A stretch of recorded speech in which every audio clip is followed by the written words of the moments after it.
Hello, Pokemon trainers, and welcome to week 4 of UKITT. We've got some absolutely amazing teams and matchups coming up. I'm Zoe Lu. I'm joined here by the fantastic Kieran. Kieran, how are you feeling today? Feeling pretty alright today. It's a bit of a warm day, but it is what it is, isn't it? We're going to enjoy some Pokemon, aren't we? Yeah, I think a lot of people are melting in the heat.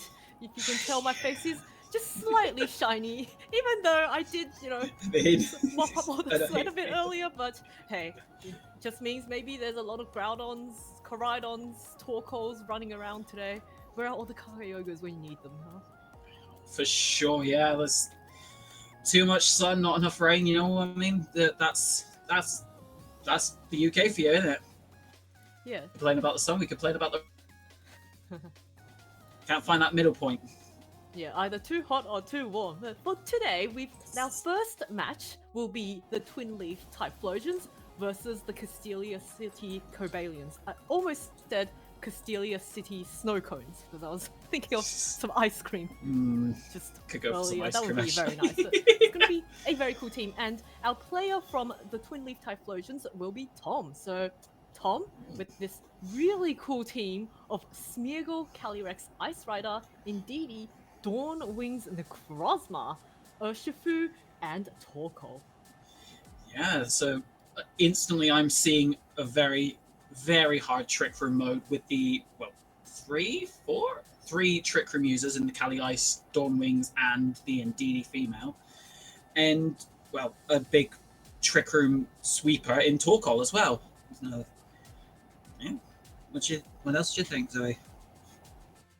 Yeah, and what I think is really cool is that Urshifu, it's the single strike mode.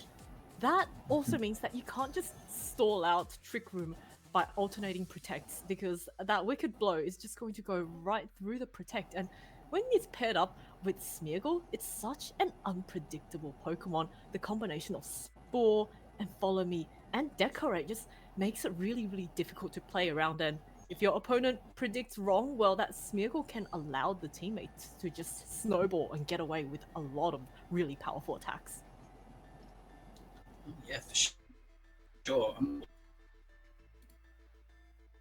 Yeah. And on the, I do like the fact that God. Tom's intro is Dawnwings is in fact great. So Tom definitely, you can tell, a very big Dawnwings fan. And the Crossbow's ability, Prism Armor, halves the super effective hits it takes. So it can be really useful. Of course, it's not quite as tanky as, say, a Lunala, which, is one of the Pokemon that went into fusing it. But the Crossbow itself just has packs a lot of special attack, and paired up with that power herb and the meteor beam allows it to get that +1 special attack instantly, and then those moon guys beams and expanding forces on the trick room are just going to be hitting really, really hard. Can't forget the fact that it's paired with its trusty part brain, turn that expanding force into a spread move and powering it up, if I It remember does, rightly. yes. So Don't it's know. terrain boosted and also base power boosted. So that expanding force is going to be Yeah. hitting really, really hard. So let's take a look at what Tom's opponent is going to be running. What is John going to be using to try and stop these really powerful attacks? And instantly you can see now John running Calyrex Shadow Rider, Zamazenta, Whimsicott, Rillaboom, Incineroar, and Clefairy. Yeah, like it's pretty like we've seen time and time again throughout the Regulation I format that Zamazenta and Calyrex Shadow Rider go together like bread and they've been well every single regional I believe has had a very well finished Zamazenta Shadow Rider team. Um, yeah, pretty much that. It's a good combo of restricted. That's John is running for quite sure. quite more of a balanced team as opposed to what Tom is running, which is a little bit less conventional. But John here running, a lot more of a conventional Calyrex Shadow Rider Zamazenta with that wide guard. So that's going to come in very handy against those really powerful expanding forces. There's also that Rillaboom on John's side, which can overwrite the psychic terrain. So I can see almost, he might want to bring that Rillaboom just for the terrain. And all those fake outs. And then there's that Clefairy with the Friend Guard, which boosts the defense of the ally Pokemon. So that can be very helpful for that Shadow Rider Calyrex, which is normally quite a frail Pokemon. And then there's also some very bulky Pokemon like the Zamazenta and the Rillaboom and Incineroar. So overall, a very well-rounded, balanced team. And we can't forget the GOAT themselves, Whimsicott, with the Prankster ability, having access to that speed control and Tailwind, and even being a bit annoying for certain, like the Trick Room teams by potentially getting that Encore onto the Trick Room setup, forcing them to reset Trick Room, thus reverting the dimensions back to normal. But Tickle is the thing that I wanted to bring up. A very funny move that I personally love. If I remember it lowers the attack and defense by 1 stage. I'm right in saying that? Yes. It's hilarious against an opposing Zamazenta. Oh, definitely. But like, it also helps into those physical attackers. Like your other restricteds that are physical attackers, like Koraidon. Well, I mean, you Moonblast that, but that's the point. Koraidon, Groudon, Ho-Oh, to some degree, I guess. Still, just even like non-restricted ones like. Can't think of any physical attackers that aren't dark. Oh. How about this? Terra Water Incineroar. That's Oh, peak, yeah. Tickling the Terra Water Incineroar. That'd be brilliant. Yeah, just I do wonder I wonder the logistics of Tickle and potentially if there's any way to utilize that against the Calyrex Ice Rider that is on Tom's team, or even no, I wouldn't. No, Urshifu doesn't take that. Never mind. I was going to say Urshifu as well, but I forgot that's also a dark type. Yes. Although this Calyrex on Tom's team is holding a clear amulet, so it's not really going to care about the Tickle, unless, of course, John goes for a knockoff onto the Calyrex first and then for the Tickle. But I think, we've had quite a good preview of both our players, so I feel quite ready to jump into the match and see how our players adapt to the game. Great. Yeah. Great. So we're going to see now our players are going to be in team preview. We are going to be viewing the game from Tom's perspective.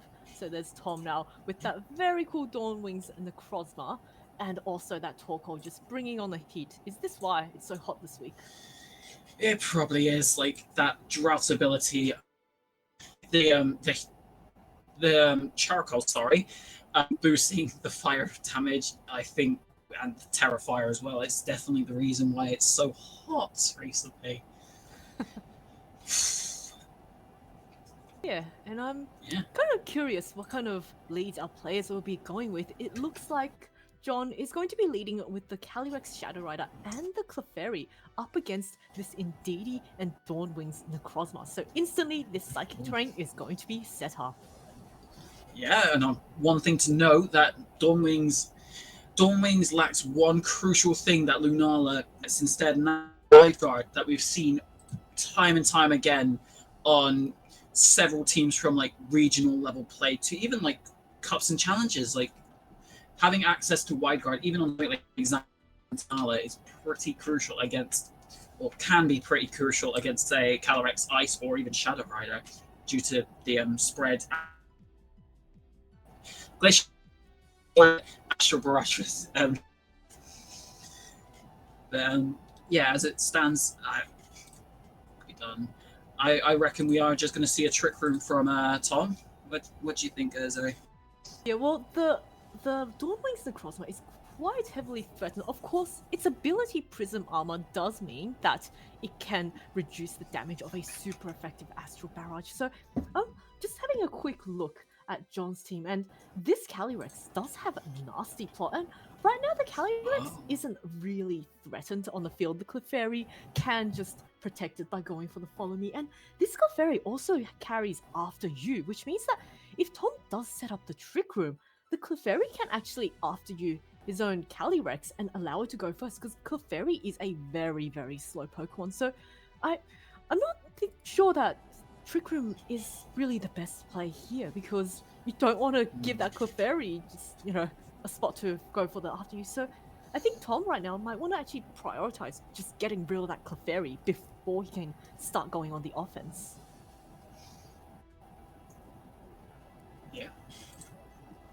Ooh.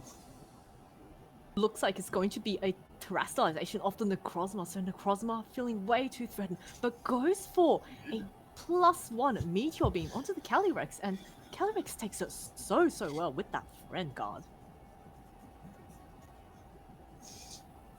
And now the Incineroar is also just going to be switching in as well. A fantastic switch in against a Necrozma that's been boosted, and there's really nothing much this Incineroar can be damaged by this Necrozma. So Incineroar now suddenly a very nice Pokemon on the Trick Room. Yeah, for sure. And now we've got to see if turns in Trick Room, though the Calyrex being at +2 really does help, actually. That Calyrex is Fantastic. really threatening on the with that +2. Of course, does have to try and stall out all these turns of Trick Room before it can go for these really strong attacks. Well, unless the Clefairy comes back out and just goes for those after you falls. Wrong move.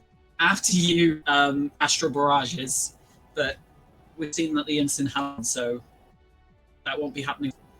Yeah, there's a really, I can see, a play maybe John might want to make is go for the Protect and then parting shot with the Incineroar into the Clefairy, because neither the Indeedee nor the Necrozma carry Protect, so there's a very easy parting shot just coming off from this Incineroar, and then the next turn that Clefairy can then just go for the after you and allow the Calyrex to get those +2 boosted attacks off. Oh yeah, for sure. Oh, that's exactly as you say there, Zoe, with the Protect on the Calyrex, and we're just going to see Follow Me and Expanding Force. So a bit of the Instin's coming for free. That's Instin's got no damage on it. I reckon it will be a parting shot into the Clefairy in this turn, just to go for Astral. Those after you Astrals. Yeah, that's a really nice turn from John there, just playing very defensively. I think, I'm wondering at this stage, the fact that the Rillaboom hasn't quite switched in, does he have the Rillaboom in the back, or is it maybe just a Zamazenta? But at this stage, I think John has quite a strong command of the board state. Even though Trick Room is up, once the Clefairy comes in, it can just easily go for that after you. And oh, actually, I'm just wondering, the Indeedee with the Follow Me will actually redirect away the after you. So the Calyrex is not quite as safe as I had originally thought. That's how I recall the after you mechanic. Follow Me.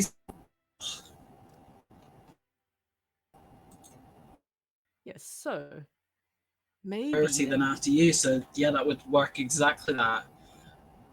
I completely forgot about that. I'm gonna be completely honest there. Actually, it looks like the Indeedee just wants to leave the field, and we're going to get a Terra Dark. Oh, that Moongeist being Calyrex took a thanks to that terrestrialization, and that Pollen Puff now super effective onto this Calyrex. It's going to give the Calyrex a +3 to its special attack. And now it looks like the Urshifu is going to switch in, and that Urshifu no more protects off of from John's side, because the Urshifu will just go right through. At this stage, the Calyrex is so heavily weakened that any attack will knock it out. Of course, the Urshifu isn't really going to be doing much to this Incineroar. It can go for the close combat, but normally players don't like to go for the close combats on their Urshifus and drop their own Urshifu's attack and defense and special defense. But it looks like now, I think, yeah, from a position that I thought John might be very, a really strong position, all of a sudden, Tom may have sacrificed his Calyrex, but the Urshifu and the Necrozma and Necrozma is still at full health with the Indeedee in the back, so you can just set up another Trick Room later on.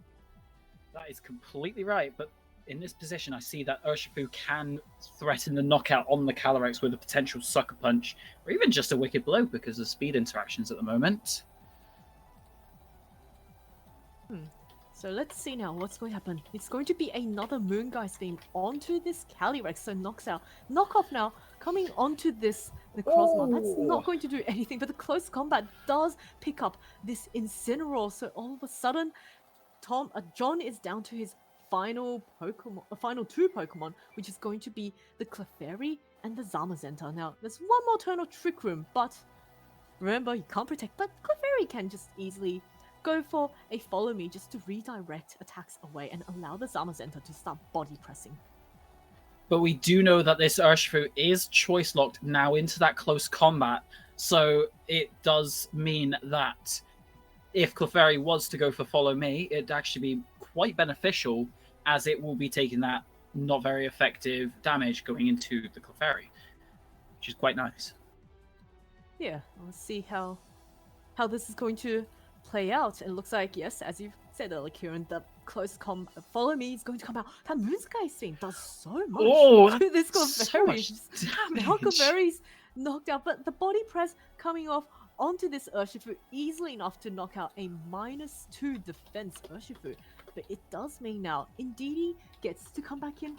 Looks like Indeedee's come in on the turn that Trick Room has, Psychic Terrain has ended. So there is no Psychic Terrain set up from the looks of it. Is that...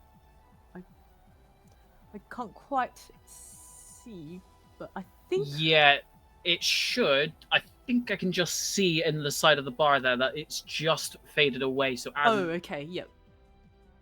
It should just pick back up. There we go. Yep. There we go. Here we are. Indeedee's Psychic Terrain goes back up. Yeah. That was... Yeah. Interesting position now, but I think Zamazenta is really not going to do a 2v1 against both the Indeedee and the Necrozma. Indeedee can redirect away an attack, and Indeedee can probably survive one attack, which means that Necrozma can now get 2 attacks off, or Necrozma can just set up the Trick Room. So I think right now Tom is in quite a comfortable position here, and let's see now how this is going to play out. Yeah. Indeedee hangs on. Ooh! Oh, look at that. That does so much damage. Yeah, Necrozma, the MVP of this game, just in a very comfortable, health-wise, and just got to that +1 thanks to the Meteor Beam, and was just now able to just roll all the way through John's team. So very well played there from Tom. I am very much impressed by that Necrozma Dawn Wings. I am not a firm believer of that mon, but after seeing that, especially that 96%-ish into Zamazenta, Yeah, that was incredible. I Definitely think the MVP as well. Yeah, Dawnwing's Necrozma does naturally have quite a high special attack. I think we're all just so used to seeing Lunala because it's essentially a buffed up Lunala that, Lunala itself, it does decent damage with +1, but because we're also used to it, it's like, oh wait, actually no, Dawnwings is a way stronger version of Lunala and can deal a lot more damage, and I think that's also what caught John by surprise as well. Oh, for sure. Like, I could see, like, as we were playing through those turns, like, all that damage that was racking up after the, yes, the Meteor Beam itself didn't do that much damage, only doing about 40% to Calyrex. But, like, as soon as that went off, you could kind of see that snowball effect of damage from the Necrozma, and it was incredible. It's also quite interesting. I don't believe I've seen the Calyrex use an Astral Barrage during the game. I think he went for that Pollen Puff onto the Calyrex. Did it go for any Astral Barrage? Oh, it may have... Oh, I think it did... I got too carried away. Possibly once. I don't really remember. I was dealing with a few tech issues on my end. But, Yeah, so, maybe I wonder as an adaptation then to Game 2, maybe just going a bit more on the offensive with that Calyrex, going for the far stronger Astral Barrage, which understandably can see why John didn't go for it because, there was an Indeedee, which is normal type, unaffected, but that would have done a lot more on the Necrozma. I reckon even then, like, having Rillaboom somewhere in the core 4 could be quite beneficial as well, because we saw how much the specifically the Indeedee was causing issues. So having access to that grassy terrain fake out, or just set up the terrain and then fake out with, well, either Insyn or Rillaboom once the grassy terrain goes up, could be quite beneficial in the end. And even then, seeing that 3 of Tom's Mons have that Terra Grass, and even like in game 1 where Necrozma went for that Water Terra, having access to that super effective into the Terra Grass attacks on the Rillaboom could be quite beneficial in the end. I agree, and I'm sure that's something that John has kept in mind. So I think let's have a dive into game 2 and see now how John's going to adapt, because he's going to have to win this game if he wants to win this set. Yeah. So I reckon, let's see the leads. Yeah. Once again, John's going to be leading with the Indeedee and the Clefairy and the Calyrex.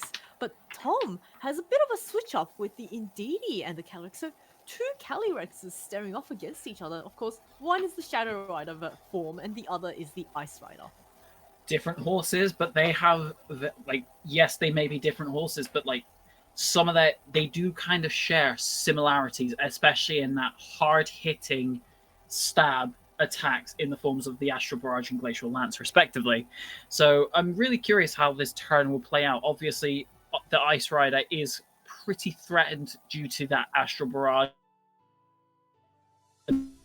Nasty plot into then after you potentially firm follow. So we could potentially see a Terra. I think it was Terra Fire, wasn't it? Yes, it was Terra Fire on the Ice Rider. Actually see that, or I do reckon Trick Room might go back up because of the fact that the Indeedee doesn't feel as threatened for those nasty plotted after you Astral Barrages, because of the fact that it could just follow that away, or follow me to take it away.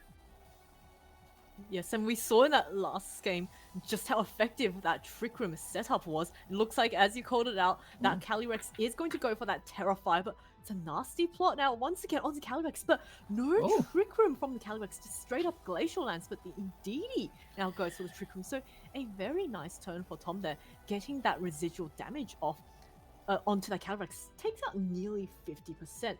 And if now the Clefairy, I think as we saw in earlier, the Clefairy can't actually go for the after you, or it can, but it has to be very careful with the follow me's, because if the Clefairy goes for that, then it can get follow me away. Now, I wonder, does this Clefairy, I'm just going to quickly check, have Helping Hand?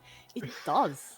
So, could Helping Hand deal a lot of damage with that? Sorry, what was... Yeah. I think a Helping Hand... Although the Indeedee itself also has Helping Hand. To that after you... Oh, sorry. Yeah. And a Helping Hand Glacial Lance will knock out the Calyrex. But if the Helping Hand comes off, I'm just curious, I guess, is the Clefairy slower than the Calyrex? I'm actually... I think Clefairy is naturally very slow, but we'll have to see how this turn plays out now, because I think it's, Yeah.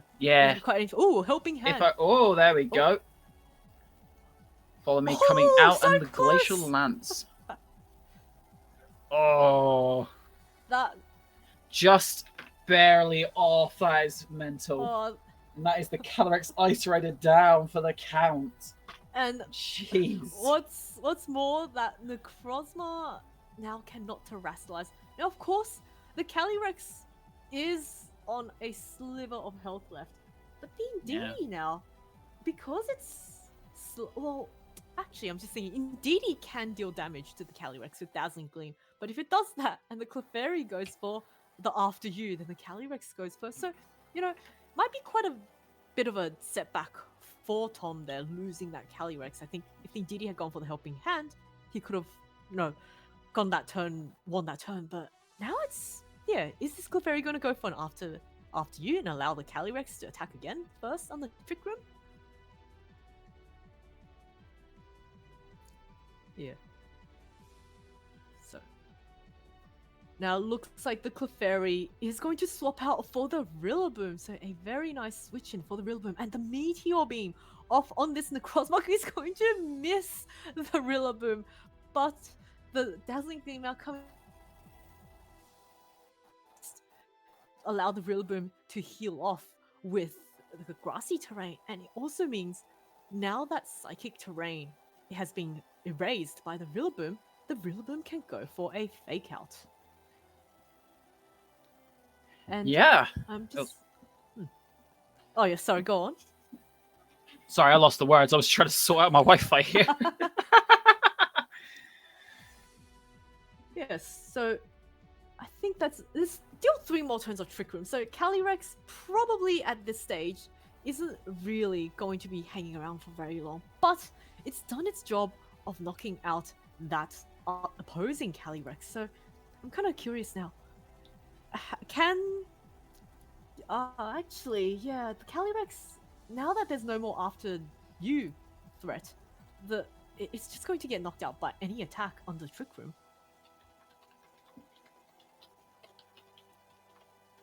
So it looks like now the Calyrex is going to withdraw, giving up those boosts, but allows the Clefairy to tank that super powerful Moongeist Beam, and a little bit of a tickle on that indeed there, with the Rillaboom taking in that dazzling gleam.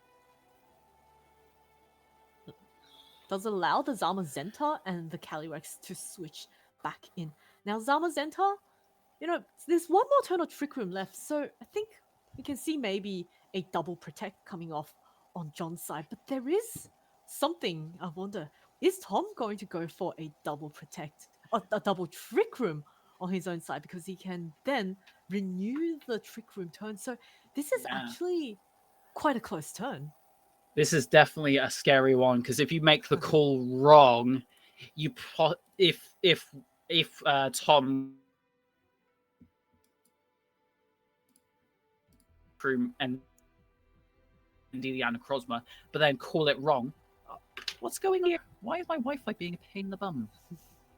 Maybe it's the saw the talk hole earlier, but let's see now. Did our players get the turns correct? John is, of course, on his final 2 Pokemon, so it looks like the Calyrex going for the Protect, which means the Zamazenta did not go for the Protect. Body presses, so the Trick Room. So Tom went for that double Trick Room play, but it did not work out because the Zamazenta was able to knock out the Indeedee. And now Trick Room has ended, so this Calyrex is the fastest thing on the field. Of course, there is a choice banded Urshifu with access to Sucker Punch on the other end, but if the Urshifu locks into Sucker Punch, then the Zamazenta is quite immune to it. But of course, there is also that Necrozma on the field.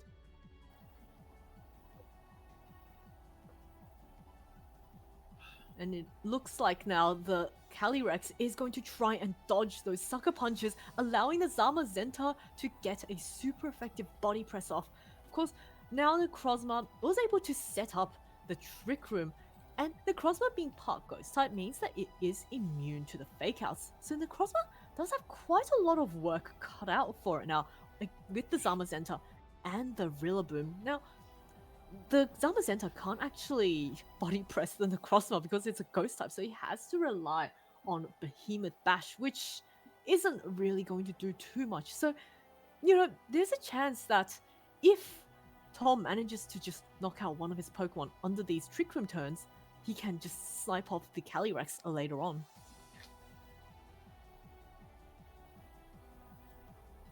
So it looks like now the Zamazenta goes for the Protect. Grassy Glide just dealing a little bit of chip damage off. Moongeist Beam is going to be whiffed into that Protect on the Zamazenta. So this turn, I think, for John, might just be a very simple double attack into the Necrozma. There's no reason to go for a double Protect. So a Behemoth Bash probably won't do too much, but that Wood Hammer on the grassy terrain could potentially deal a lot of damage. And of course, I think at this point, John is just trying to stall out the turns of Trick Room for that Calyrex to come back in. Yeah, I reckon we are just going to see that Wood Hammer and then Behemoth Bash to finish the game. 60% damage, so that is incredible. Yeah, now... Behemoth Bash actually did reasonable damage to this Necrozma. Wow. It looks very metallic, so in my head I was thinking, maybe a bit more, a steel type. Not gonna enjoy, but it's a Ghost and a Psychic type Necrozma, so it is going to be, taking neutral damage from the Behemoth Bash. So very well played from Tom there, just fantastically adjusting to that game too. Yeah, that was.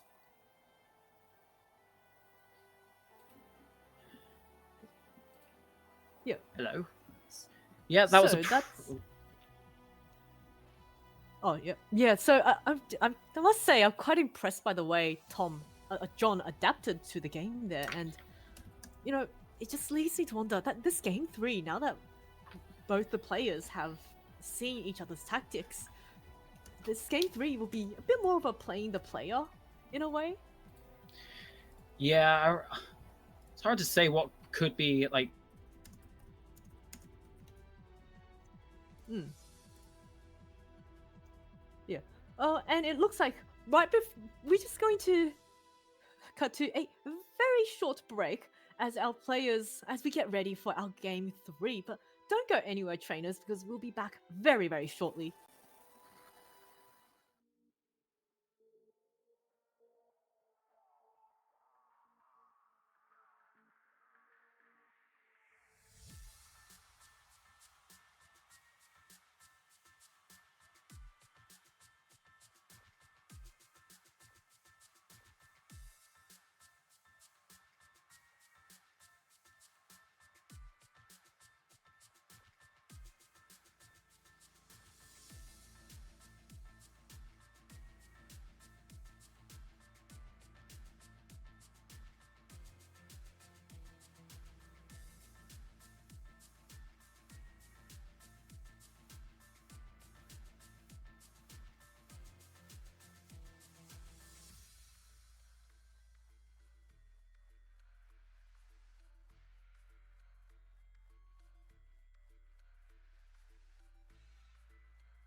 One.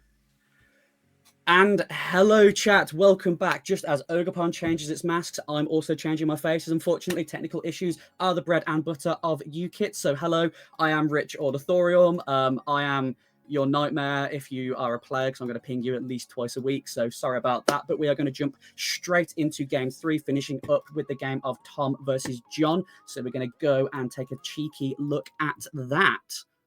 Yeah, so we did see a really, well played final game 2 where John adapted beautifully. And it looks like now John once again going with a very different lead of Rillaboom and Calyrex up against the Smeargle and the Dawnwings. Now, one thing that I'm thinking is this Smeargle hasn't had as much of a showing as it maybe could have through the rest of this game. Tom bringing it out as an absolute last game bomb to drop to really shake up the way that this game is going to be going. I'm really curious to see how this is. There's a very important speed interaction between the Smeargle getting a fake out potentially and a Rillaboom getting a potential fake out as well, or stopping the Grassy Glide from breaking that Prism Armor on Necrozma. So this turn 1, with both the changes that both the players have made, is going to be very, very dynamic in deciding whether or not we're going to be seeing a Trick Room sweep or whether we're going to be seeing no Trick Room and absolute damage coming out from this Calyrex. This Calyrex, just such a powerful Pokemon. So Tom has to be very, very careful about allowing the Calyrex to get those nasty plot boosts. But at the same time, there is that Smeargle on his own side with but this Smeargle does not have Wide Guard, so it can't quite protect the Necrozma quite as well. But as you called out earlier, that speed interaction between the Rillaboom and the Smeargle is going to be really, really crucial. So let's see now who's going to be the faster fake out user. Right, so getting things moving, Tom immediately switching out to bring in the Indeedee, and we're saying no thank you to any sort of fake outs happening. 2 normal type Pokemon on the field, that is absolutely fine when facing down a Calyrex Shadow Rider. The Natural Barrage does absolutely nothing, and the Smeargle's actually saying, good night Calyrex, it's time for you to go to sleep. So Indeedee on the board, still presenting that ever dangerous Trick Room threat, but now facing down a sleep restricted Calyrex, which has to take minimum 1 turn. So Tom really taking a much more defensive turn 1 as opposed to the last games, going for the aggressive Trick Rooms and lots of damage out from the Calyrexes. We're taking it slow. We're going to put some things to sleep, and that is exactly why trainers either love or hate that artistic little weasel, because it can do quite literally any sort of move that you can possibly imagine. Honestly, that's a fantastic adaptation from Tom there. I agree, and Tom just realizing, probably because he knows running a Trick Room heavy team, I think he might have an idea that his Smeargle is slower and just not wanting to play those fake out mind games, and now putting that Calyrex to sleep. And Tom has a very passive Pokemon on the board right now, but with the Calyrex asleep, forced to take at least 1 turn of sleep, does allow the Indeedee to get a Trick Room up. And Rillaboom, a strong Pokemon, but it is not going to be able to knock out any of Tom's Pokemon in 1 hit, especially when that grassy terrain has been taken away.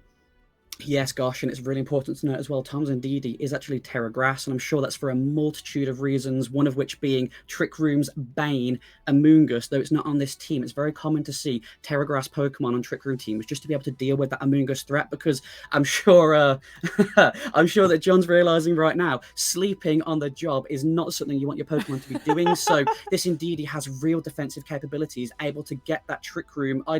Dare I say a guaranteed safe Trick Room with this current board position. I don't know, what are you thinking, Zoe?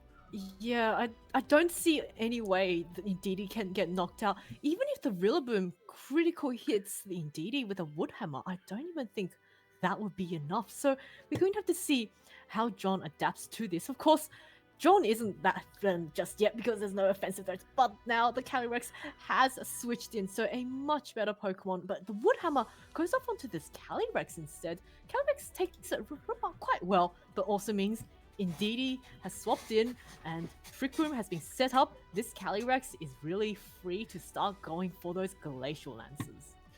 Gosh, and Glacial Lance, I'm sure it will. Indeedee sat next to it with that Evolve helping hand move, increasing the damage output to the absolute maximum.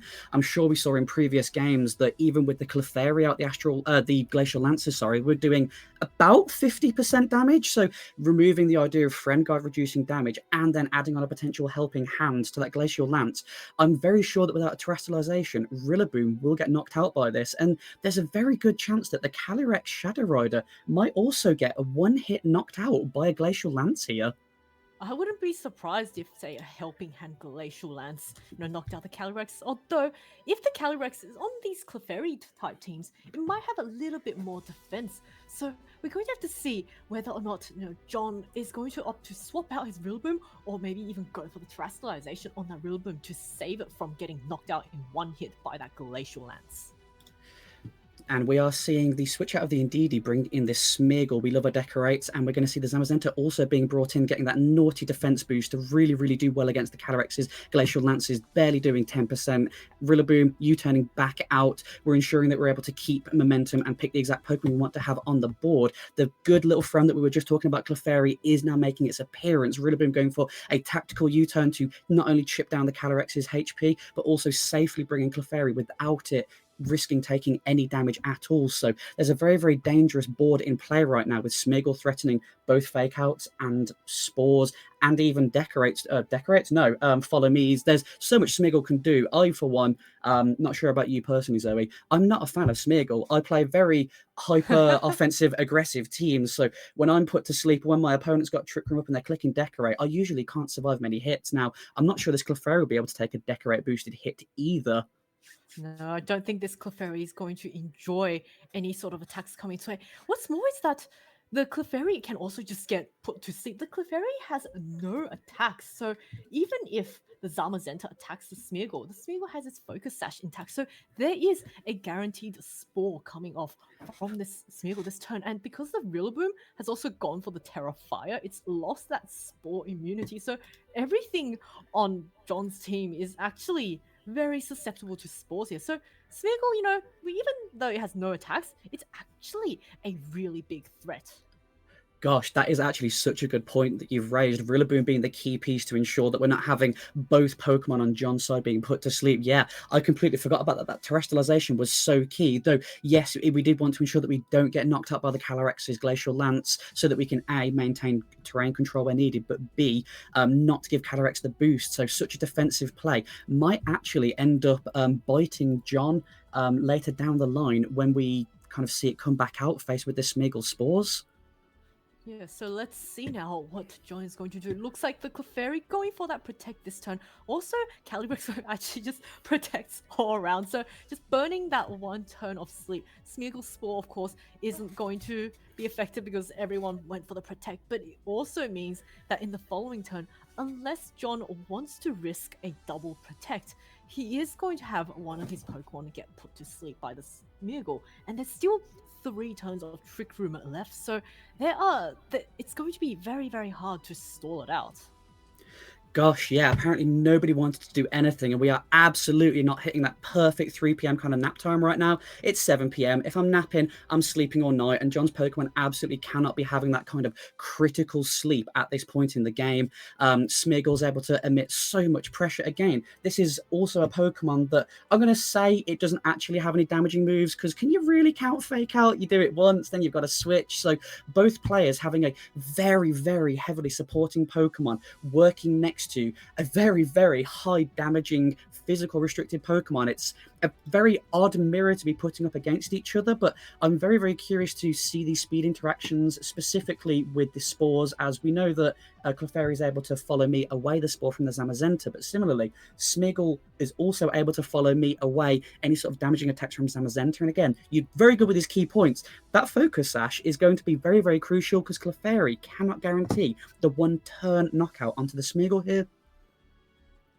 Yes, so we're going to see now what our players opted to go for. It looks like the Calyrex is just going to get out of here, recognizing it can't do too much. So Clefairy, choosing to protect its partner Zamazenta, is going to be put to sleep for all of its troubles. But it does mean now Smeargle has had its Focus Sash broken, so it will be knocked out with any attack next turn. And now that there's... So we just saw the end of that trick. So I think this will be the final turn of Trick Room. Yes, I believe so. Turn. So the Zamazenta can go for a Protect just to stall it out, and then the next turn it'll be in a very, it'll be the fastest thing on the field. But there's that ghost type and Necrozma on the field, which really doesn't care about any sort of body presses. So I can see Tom just easily just wanting to set up a trick room right after it expires. I mean, now the Pokemon Company are really, really good at coming up with new moves. Now, I'm thinking that Tom is going to actually patent a new one. It's called Trick Room 2, as we see this turn play out. It's very, very key for Tom to maintain that Trick Room as John has a very, very fast team in general. So going in on the Clefairy slots for the Spore, assuming that there was going to be a switch in there, was a very, very good read from Tom. But unfortunately, John stuck it out so that Smeagol's turn was to an extent wasted on trying to spore down a Clefairy, which is sadly already taking a nap. And as you correctly predicted, Zamazenta just going for that final turn of Protect. So the Trick Room will be running out. So the next turn will be not in Trick Room, but whoever's behind the scenes is really bad at pausing Showdown at the right time to show it without starting the next turn. So whoever that is, grr, curses to you. But yes, Trick Room will now be over. And John is in a very, very good position with Zamazenta being a very, very heavy offensive threat. Fastest thing on the board versus a Smeagol and a Necrozma. So, I don't know, do you think Tom will be able to successfully get off a Trick Room this turn? Well, there really isn't anything that can knock out the Necrozma in one hit. The Zamazenta can only go for the Behemoth Bash. The Clefairy, the best thing he can do is go for a Helping Hand, but even a Helping Hand Behemoth Bash will not knock out this Necrozma. So, I think there's a very safe Trick Room coming off, and I'm thinking maybe Tom might want to actually recall the Smeagol just so that it doesn't get knocked out, and then once the Trick Room is back up, if he can get the Smeagol back into position, then once again it's threatening those spores. Gosh, that's a very good point. Or a move that I know Tom is a big fan of. We could see some dangerous decorates. And as if you're using Future Sight, Zoe, you're calling exactly what's going on. Indeed, being brought straight back out, getting knocked out by a body press from that Zamazenta. But we've had the perfect opportunity set up, word for word, as though you've already seen the Showdown replay before. I promise that you haven't. And if you have, I'd like to ask how. But that was a beautifully read turn, giving Tom the exact conditions that he needs to get where he wants to be, really. He's now got Psychic Terrain back up, which will pressure the Rillaboom to potentially come back in and take some dangerous hits or spores. You can risk having, decorates used on the Necrozma. Tom is in a very, very commanding position with a full and fresh Trick Room and a fake out potential Smeagol, follow me potential Smeagol. Necrozma has not felt safer than when it first got captured in a Beast Ball all the way back in Alola. This is a very, very well predicted turn from Tom, knowing where that damage was going to be put. Yeah, and now that Clefairy has taken that guaranteed minimum one turn of sleep, so, there is a chance it might wake up, and I wonder, will Tom try and predict that Rillaboom switch in and try and spore it? All at the same time, as you called it earlier, a Decorate on this Necrozma means that it's going to get to +3 if it chooses to go for that Meteor Beam, and we saw just how much damage that Necrozma was able to do to the Zamazenta. So, with a four full turns of Trick Room left, this Necrozma is in a very commanding position. Yeah, part of me wants to see that Rillaboom come back in. Part of me wants to see it stay away. But no, Clefairy is actually waking up, going for a Protect. We're staying safe over here. Zamazenta also going for another Protect. Nobody wants to play the game, but Tom's actually read into that perfectly, getting the Decorate +2 boost to that Necrozma. Moongeist Beam hitting into a Protect. But does that matter right now? Tom reading that so well, getting that massive boost onto Necrozma. The damage output has gone exponentially higher from this Necrozma. The threat is so much higher. I believe from last scans that we saw, Zamazenta took a good 40-50% from a Moongeist Beam from this Necrozma. With this bonus damage, we could potentially be threatening one-hit knockouts onto this restricted Zamazenta in this next turn. Yeah, that game one, the Necrozma was only at +1 when it did that much damage, and now it's at +2, so it is going to be hitting really hard, and you've still got this Smeagol that can go for the spores, so it's just in a really... Tom is in such a commanding position now. Clefairy could possibly go for a follow after you, because it's now woken up, for the Zamazenta to then body press the Smeagol, but if it does that, then the Necrozma is just going to get a +2 Moongeist Beam onto the Zamazenta, and at that range, Zamazenta has taken health. I wouldn't be surprised to see it get knocked out. Gosh, I'm really curious to see what happens here because there is still that small mind game of it. It was a very risky play going for a decorate when there's a potential follow me coming from the Clefairy, but I feel like now it's in a much more dangerous position and Tom can play slightly more passive with the Smeargle. Again, there's only one attacking move on the opponent's board right now, which is from the Zamazenta, so a follow me could have been a very, very safe attack into any slot from Tom, so we'll have to see, Zoe. Yeah. Although I do want to call it, I think decorate actually ignores after use, which is why Tom felt quite safe going for it. It now looks like the Spore going into the Rillaboom switch and putting it to sleep, which means no fake out threat. And was that an expanding force onto the Zamazenta? Yes, it was. So that didn't do quite as much damage as say maybe a Moongeist thing, but it does mean now that the Smeargle is down, the Calyrex has come back in, and there's still, I believe there's one more turn of Trick Room left. Yeah. The Rillaboom is fast asleep, it cannot protect, and if this Zamazenta tries to get clever, well, Tom can still once again try that double Trick Room play and refresh the Trick Room turns for this. So I think Tom is in quite a strong position here, and John really has his back up against the wall.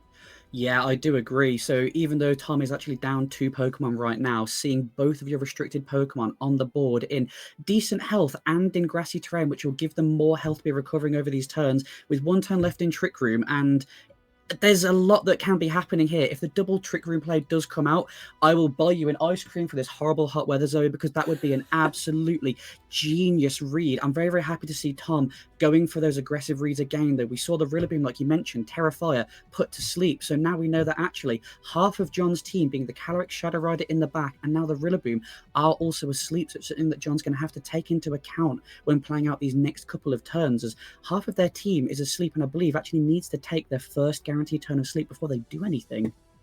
Yeah, the Rillaboom definitely just is knocked out of action for this turn, and Zamazenta, I'm not sure it can knock out the Calyrex. Or it might be able to with a plus. Actually, I think he probably will knock out the Calyrex at this range. So let's see now. Did Tom predict that and go for the double protect? It looks like actually Rillaboom just going to switch out first of all, and a protect on the Zamazenta. Oh gosh, and Tom's really wanted to capitalize on that increased attack damage. Go for a Meteor Beam, that one-hit knockout to that Clefairy, which is absolutely huge.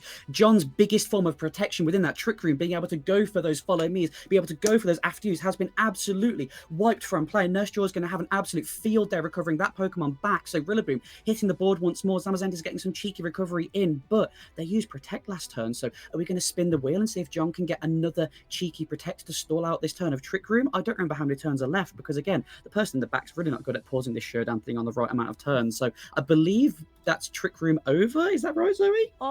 Yes, it is. But then again, because the Rillaboom has not taken a turn of sleep yet, the Rillaboom can't fake out. There's no chance of it waking up at all.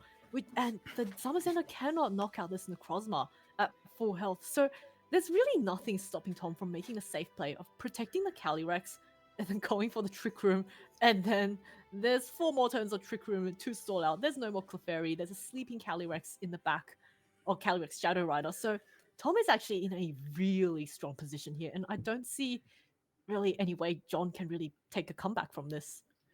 Gosh, yeah, we're going to have to see how this goes. Oh no, it turns out I've just lied to everybody. I apologize. There is one more turn of Trick Room left. As Zamazenta trying to go for that final turn of Protect, but it doesn't actually work out. High horsepower knocking out that Rillaboom with that super effective hit. Moongeist Beam also wiping out the Zamazenta. So the last Pokemon left on the board is going to be that Calyrex Shadow Rider. But again, correct me if I'm wrong, I'm very sure this hasn't actually had a single turn of sleep yet. So this may well be that Tom might be able to just clear up from here, right?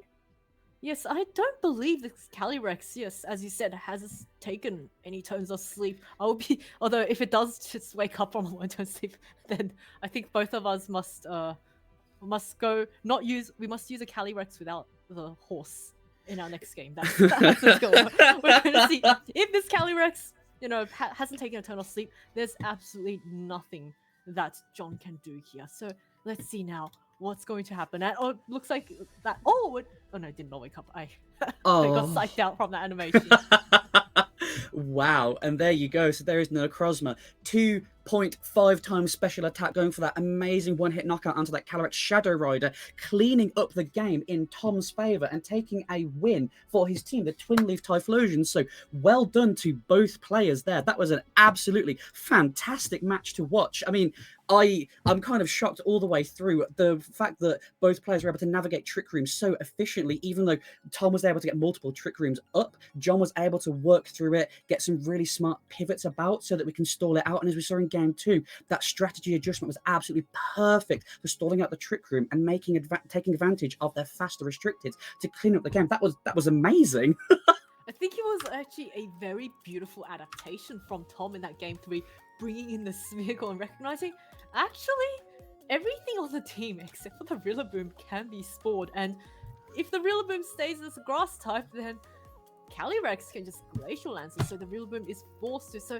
it was really, really well played and a beautiful adaptation, because I think Tom then recognized that there was absolutely nothing that John could do to stop the Trick Room, and I think that was quite key in recognizing that and then planning around it. And I would say, even though Necrozma took the most knockouts in all 3 games, I think that Smeargle was the MVP of the game 3.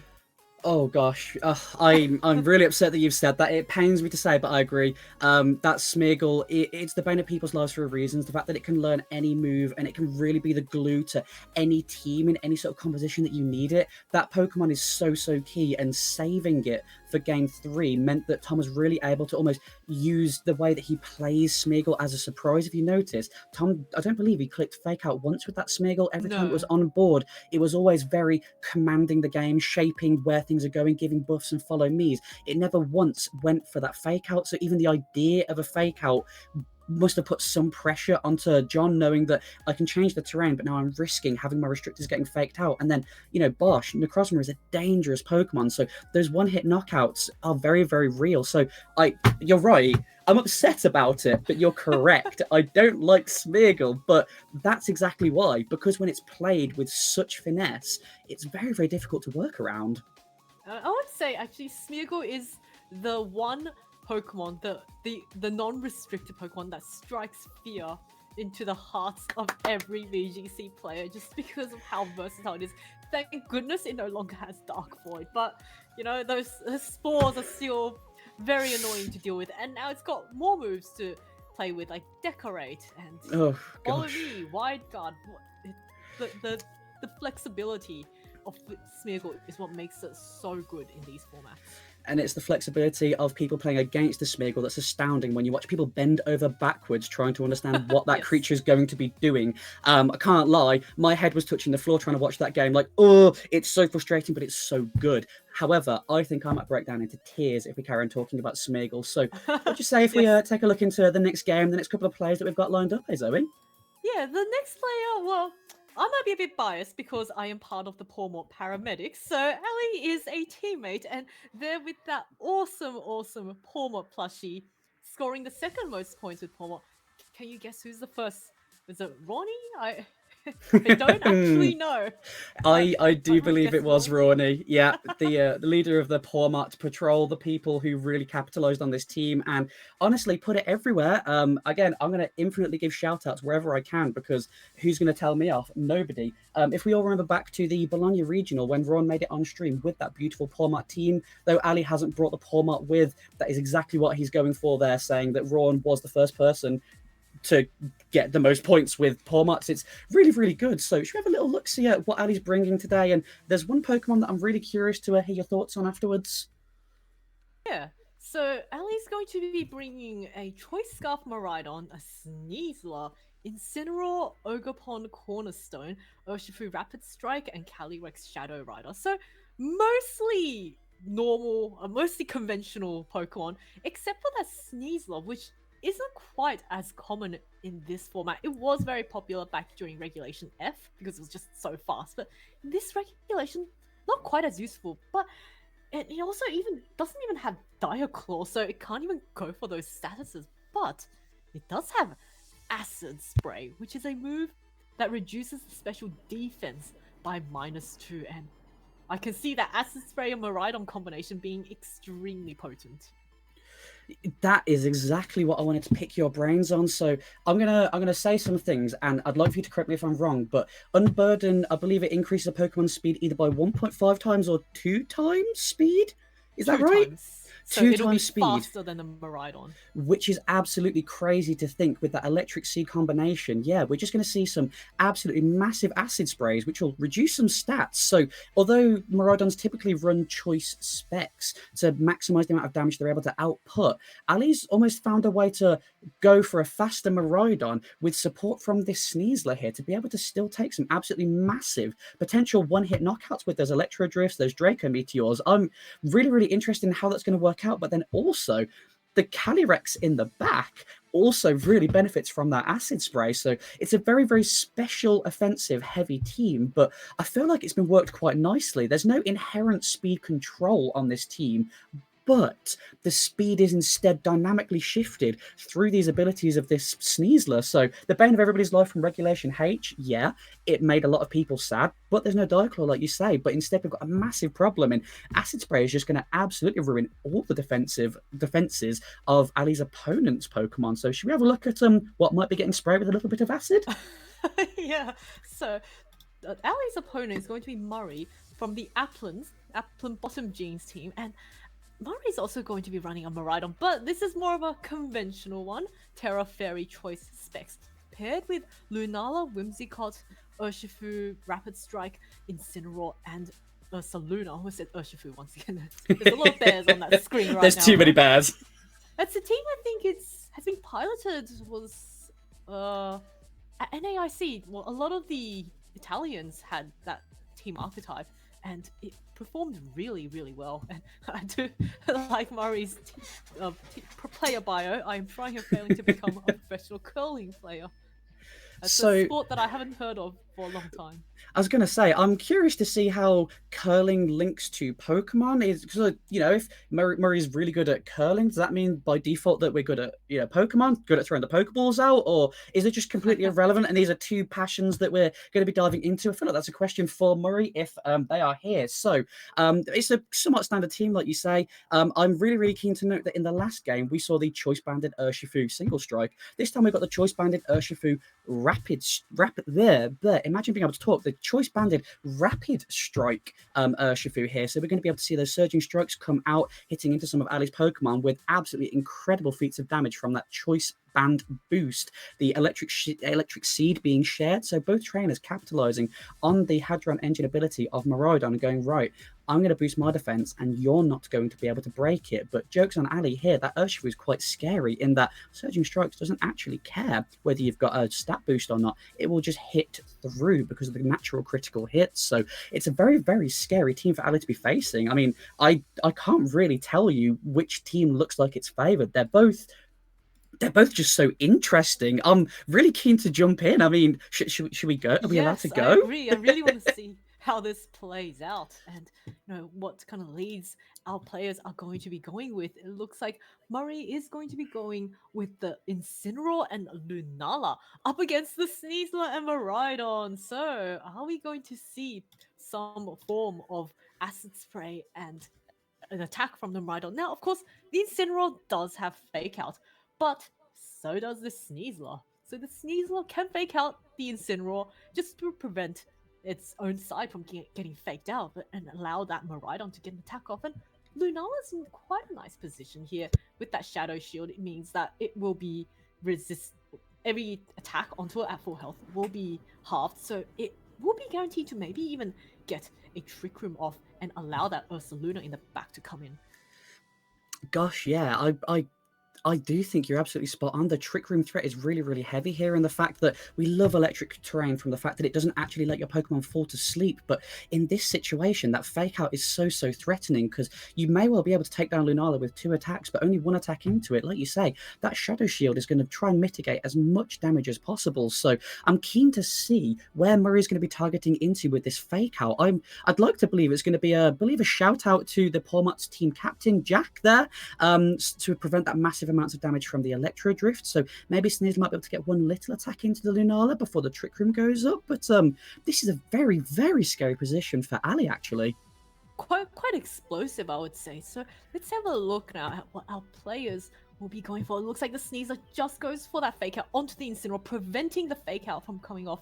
And Miraidon is going to break the Shadow Shield off this Lunala and Volt switching out of there. So now the Trick Room has been set up. Incineroar a very nice switch in to this Lunala, but it also means that now the Trick Room is set up, the Sneasler is the fastest thing on the field. It's not really going to have a great time, and John can very easily go for something like a parting shot from this Incineroar and bring in the Ursaluna. Of course, there is another fake out option in Ali's. Did I say John? I meant Murray. There's another fake out option in Ali's going for that fake out onto the Incineroar. So is he going to try and predict the Ursaluna switch in and go for that knockoff? Oh, that would be an absolutely incredible play, because Ursaluna never ever wants to take a knockoff because it has that ability Guts. So when it loses its Flame Orb, which burns it at the end of the turn, it essentially means that Ursaluna's damage output is kind of halved, but that Facade loses half its base power. Usually it's at 140 base, I believe, when the Pokemon's burned. So that would be an incredible read. Good shout from you there.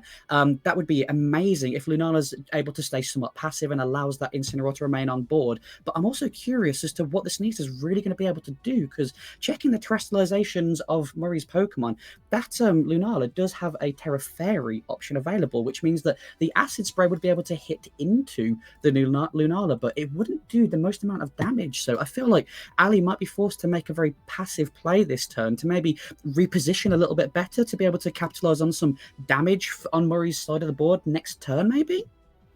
Yeah, so I think, Murray might want to really just want to get that Ursaluna in, whereas Ali's, I think his main focus now would be to just stall out the Trick Room and then later on knock out this Lunala. So let's take a look at what our players are going to be deciding. Lunala, as you called out, is going to go for that Terra Fairy just to make sure it doesn't take any super effectiveness, and that very sad knockoff coming off does mean that the Moonguy's been not quite enough to knock out the Sneasler, but Sneasler going for that close combat onto the incoming Urshifu.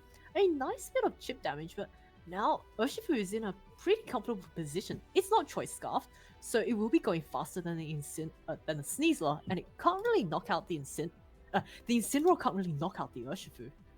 Gosh, yeah. So Ali has gone for what was believed to be quite an aggressive turn there, trying to take some hits. And I obviously don't know Ali's mindset, but I feel as though with the board state as it is, Ali might have actually wanted his Sneasler to get knocked out in that turn to get a free switch into something which might be able to deal with this board state a little bit better. Now, the Urshifu hitting the board is terrifying. Like you say, it's got even just the threat of an Aqua Jet, which will obviously be boosted by that choice band damage. There's a lot that Murray can actually be doing right here. And again, Ali's in a position whereby neither of his Pokemon can particularly do massive amounts of damage. And I don't believe, even with a double up, there's not a massive risk of either of Murray's Pokemon being knocked out right now. So I'm really keen to see where Ali takes this to try and re-shift this back in his favor. As there's still going to be, I believe, because the person behind the scenes hasn't paused it properly, 3 turns of Trick Room left after this. With no Pokemon that can protect on the field right now, we may have to see some tactical sacrifices of Pokemon being knocked out to get that more comfortable board position. So let's have a look, Zoe. Yeah, let's see which Pokemon are going to be seen. It looks like now the Sneasler going for a Protect in front of the Urshifu, but now the Incineroar goes for the parting U-turn onto this Urshifu. So a bit of a chip damage, but does allow also the Miraidon come in, and Miraidon took quite a bit from that U-turn, but now it looks like the Urshifu has finally gotten itself into the position that Murray wanted, and that was on the Trick Room, which means that we're not seeing it right now, but that Burn Orb is going to activate at the end of this turn, and Miraidon absolutely hates going up against Ursaluna, especially when that Trick Room is up. So, Ali not really in the best of positions here, up against a very healthy Lunala and Ursaluna at full health. Yeah, gosh, that is honestly one of Miraidon's worst nightmares, that big earthquake that can come up from the Ursaluna. But Lunala can actually protect itself using Wide Guard, as some people might not be aware. If you use Wide Guard and the Pokemon next to the Wide Guard Pokemon uses something like Earthquake, Lunala's actually going to remain completely damage-free. So Ursaluna will be free to click Earthquake as much as it wants, as it should be acting first, if not second, being one of the slowest Pokemon on the field right now. So Ali's probably going to be feeling very, very threatened by the second bear to be cycling out from Murray's side of the field here. It's really, really dangerous in every respect. So I don't know. I'm trying to get in Ali's mindset here. I know I said before, there may well have to be some tactical sacrifices so that we can stall out the last couple of turns of these Trick Room here.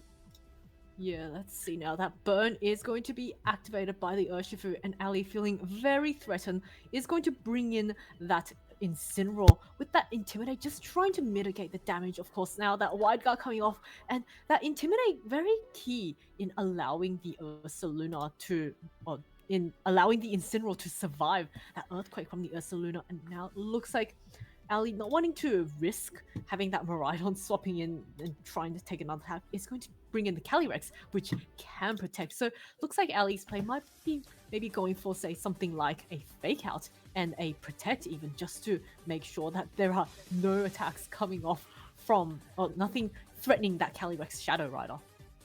Yeah, gosh. I will say, from having played with Ali a lot in person and at locals, recently through the season, in fact, it's a nice adaptation from Ali to have a Protect on the Calyrex this turn, as being able to stall out the last turns of Trick Room potentially with that Protect is going to be really, really crucial to Ali being able to take this game right now. So, still, I believe, I don't want to commentators curse in any sort of way. I still feel like Murray is in a commanding position this turn, as they essentially have a very safe shot into knocking out at least one of Ali's Pokemon this turn. But when the Trick Room then expires, it's going to be a real game of chess trying to figure out the best line of play for Murray to be able to get that Trick Room back up to maintain that speed control and to maintain just control over the entire game. I believe I'm gonna call myself out here if I've not been paying attention properly enough, but Ali should still have terrestrialization available if I'm not mistaken. So being able to do extra damage with that Astral Barrage, potentially being able to clean up that knockout into the Lunala from its lowered HP state. Or we could see the Terra Electric coming out from the Miraidon to again remove that Lunala from the field. But it's really, really scary that Ursaluna is immune to the strongest attacks of both of Ali's restricted Pokemon. That's a very, very terrifying prospect to be working around, and a very key piece that Ali has to keep in mind as he's working through this next turn that we'll see. Yeah, we're now going to see that Trick Room is going to expire this turn. Looks like Ursaluna just wanting to get out of here, just to make sure to reset that -1 attack drop, and Incineroar, a very nice switch into this Calyrex, which is going to ensure that it will resist those Astral Barrages. Oh. See how effective that Lunala's Terra Fairy was, allowing it to survive. But now the Miraidon has come back in, but the Incineroar on Murray's side is freshly swapped in, so there is a very free Fake Out, for instance, onto this Miraidon. But of course, there is that Calyrex on Ali's side, which now Terra Ghost is going to be doing a lot of damage, and it can't be faked out, so it can knock out the Lunala if Murray chooses to keep it on the field. But of course, there is also an Ursaluna in the back, which is immune to Astral Barrage. So Ali has both his restricted, very healthy, but he has to be very, very careful.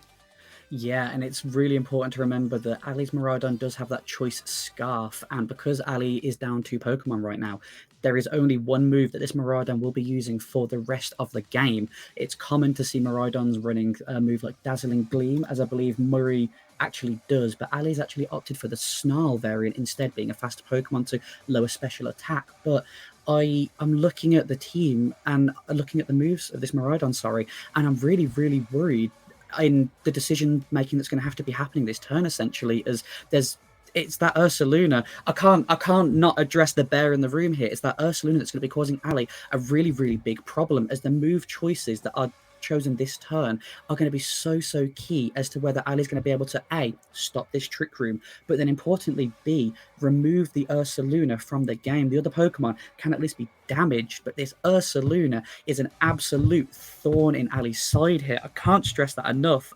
It's one of those Pokemon, and I'm like, ooh, it's so strong, because if Trick Room goes back up, Murray's going to be able to sweep. If Ali picks the wrong move, then this Ursaluna may well end up being essentially untouchable for the rest of the game. So I don't know what I'm going to see here. I'm really, really nervous, Zoe. Let's play it out and see what happens. Let's take a look.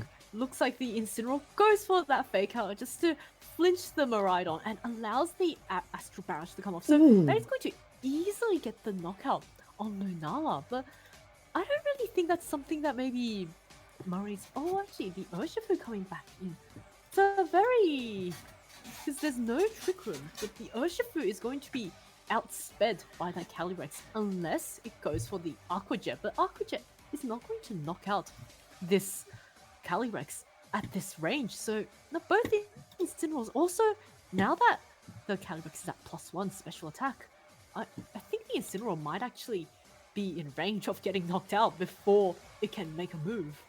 Gosh, that is a terrifying prospect, isn't it? And actually, I feel like Ali has benefited from Miraidon getting faked out in that situation, as he then gets to be able to pick a different move this turn. If he did click, say, Draco Meteor last turn, because he was faked out and the move didn't actually activate, Ali now has the option to re-pick the move that he's going to be using for this turn. So it's very, very important now that this board is vastly different from literally about 30 seconds ago on one turn prior. The Urshifu being out is an absolute pain for Ali, absolutely. It's going to be hitting ridiculously hard. It's not very common for Calyrex Shadow Riders to be able to survive being knocked out from a Surging Strikes from a Choice Banded Urshifu. So it's going to be interesting to see how Murray's going to be able to navigate this back through, as the Miraidon and the Calyrex are just going to be faster than both of Murray's Pokemon right now. So Ali actually being able to work through and going for a very brave Astral Barrage in front of a Lunala that I completely forgot had Wide Guard. That was a very, very brave play from Ali going for that Astral Barrage, and it worked out absolutely perfectly. It's cinema. This is exactly what we live for. These kinds of reads and plays are incredible. So I don't know if we're going to see a switch out into the Ursaluna, or if we're just going to see some damage get dealt right now. Let's take a look, see, eh?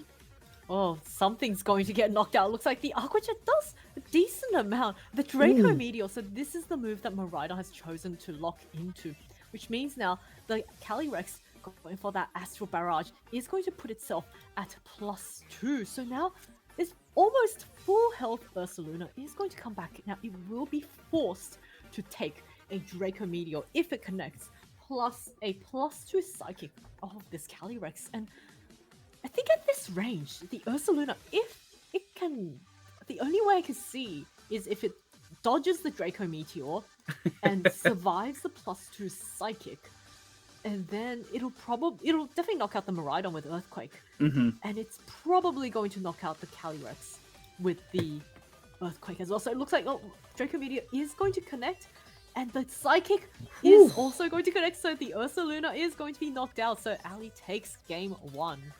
Gosh, I was very, very worried, Zoe, that you were about to absolutely commentator's curse right there. As soon as you said the Draco Meteor needs to hit, I felt my body, like my muscles tighten. I was like, oh my gosh, it's going to happen now. They always say if it's not 100% hit chance, it's 50% hit chance. But luckily, Captain Jack had his glasses on, even though he was wearing a choice scarf, and he was able to land that hit. The Psychic then being able to clean up the last of that Ursaluna's HP. That was a very, very well fought game, being able to navigate out of Trick Room. And yeah, some tactical sacrifice we needed from Ali, but honestly, very well played from both. The adaptations that you saw mid-game with those switches, it was very, very good. So I'd like to ask, Zoe, what do you think each player could do differently to try and, shift it in their game? Obviously, Murray wanting to take this next game, then the one after to take the set. What kind of adaptations could Murray really have to swing this back into their favor? I think both players brought the right Pokemon into this game. And I really wanted to see an Acid Spray come up. That didn't quite happen. But I think that Sneasler, it didn't look like it was doing very much. But I do think it played quite a nice role in going for the fake out on the Incineroar in that turn 1 and allowing the Shadow Shield on the Lunala to be broken. So it did play a role, even though it didn't look quite like it. And I must say, there were moments where I thought, oh, I'm a little bit worried for Ali there. I don't think he was able to get it, but he played it so masterfully in those final turns. And I must say, I was getting a bit worried when the Draco Meteor went off, because if he had missed, I don't think my teammates would have forgiven me for having cursed the Vormos. So I'm a little relieved that Draco Meteor did manage to connect. Gosh, yeah. Imagine you'd be benched for the next couple of weeks if you'd cursed that one out. So if Jack's here, we're on your side, Jack, apparently, but obviously rooting for both trainers here. But yeah, it's so important, like you say, to note that yeah, Sneasler was able to kind of get that fake out, and it didn't feel like it did much else, but that fake out was just so key in slowing the turns down enough for Ali to be able to stall it out. One little fake out really shifts the game, and as we saw towards the end of that, Ali's in chat piping up, going, when he was playing this game, he was screaming out, please fake out, please fake out, please fake out, because he knew that if the fake out was coming out, then there'd be a trick room going to be hitting the board, essentially allowing Calyrex to get that free Astral Barrage. So Ali, confirming in chat, essentially, really gambling on some hard reads from Murray there. So like you said, it's a very well executed game from both players, and being able to kind of take those risks and read your opponent's playstyle only from, the instance of one game that you've played was very good. So I want to see Whimsicott. Whimsicott's my baby, but that Sneasler was, if we see an acid spray, chef's kiss to Ali for that. My life would be complete. That's all I'm gonna say. So why don't we dive into game 2? Let's head on in and see whether or not we're going to get that acid spray mechanic coming off. It looks like we're going to get the same leads from Murray there. It's going to be that Incineroar and Lunala, but a bit of a switch up on Ali's side. It's going to be the Sneasler and Calyrex Shadow Rider. So Sneasler's still on the field, still going to be the fastest Pokemon on the field up against an Incineroar and the Lunala, but because it hasn't had that electric seed activated, it will be slower than the Calyrex. So maybe not quite so much acid spray shenanigans just this turn yet, but Calyrex, I wouldn't say, it doesn't really enjoy facing up against the Incineroar, and there's a wide guard Lunala, which I'm sure Murray has learned from game 1. Maybe he won't want to click it in front of a Calyrex. Gosh, yeah, the threat of one game not clicking wide guard is terrifying enough. So I'm hoping you're right. I'm hoping that we'll see some safe plays from Murray, really capitalizing on the positioning of the board so that they can not only get their trick room off, but also get it off safely so that the restricted Pokemon will be protected under that field of play. So we're going to see the Calyrex actually going in for the Terra Ghost, Lunala hitting Terra Fairy, fake out being ready to the Lunala though. That's crazy. So the Incineroar hit counters going back into that Sneasler. Astral Barrage hitting the Lunala. That was absolutely crazy read from Ali. Oh my gosh. I am so wow.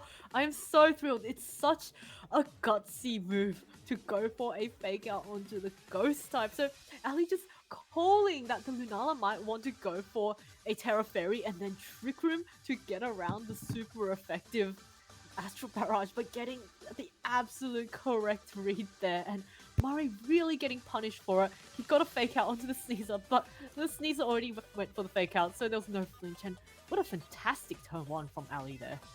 Oh my gosh, I think I need Nurse Joy to come and help me because I don't know recover. That was absolutely incredible. Again, Ali really making these aggressive reads, feeling very threatened by this Calyrex. Murray's gone, yeah, I'll terrestrialize the Lunala. But Ali said, no, thank you. We're not getting that trick room to happen. So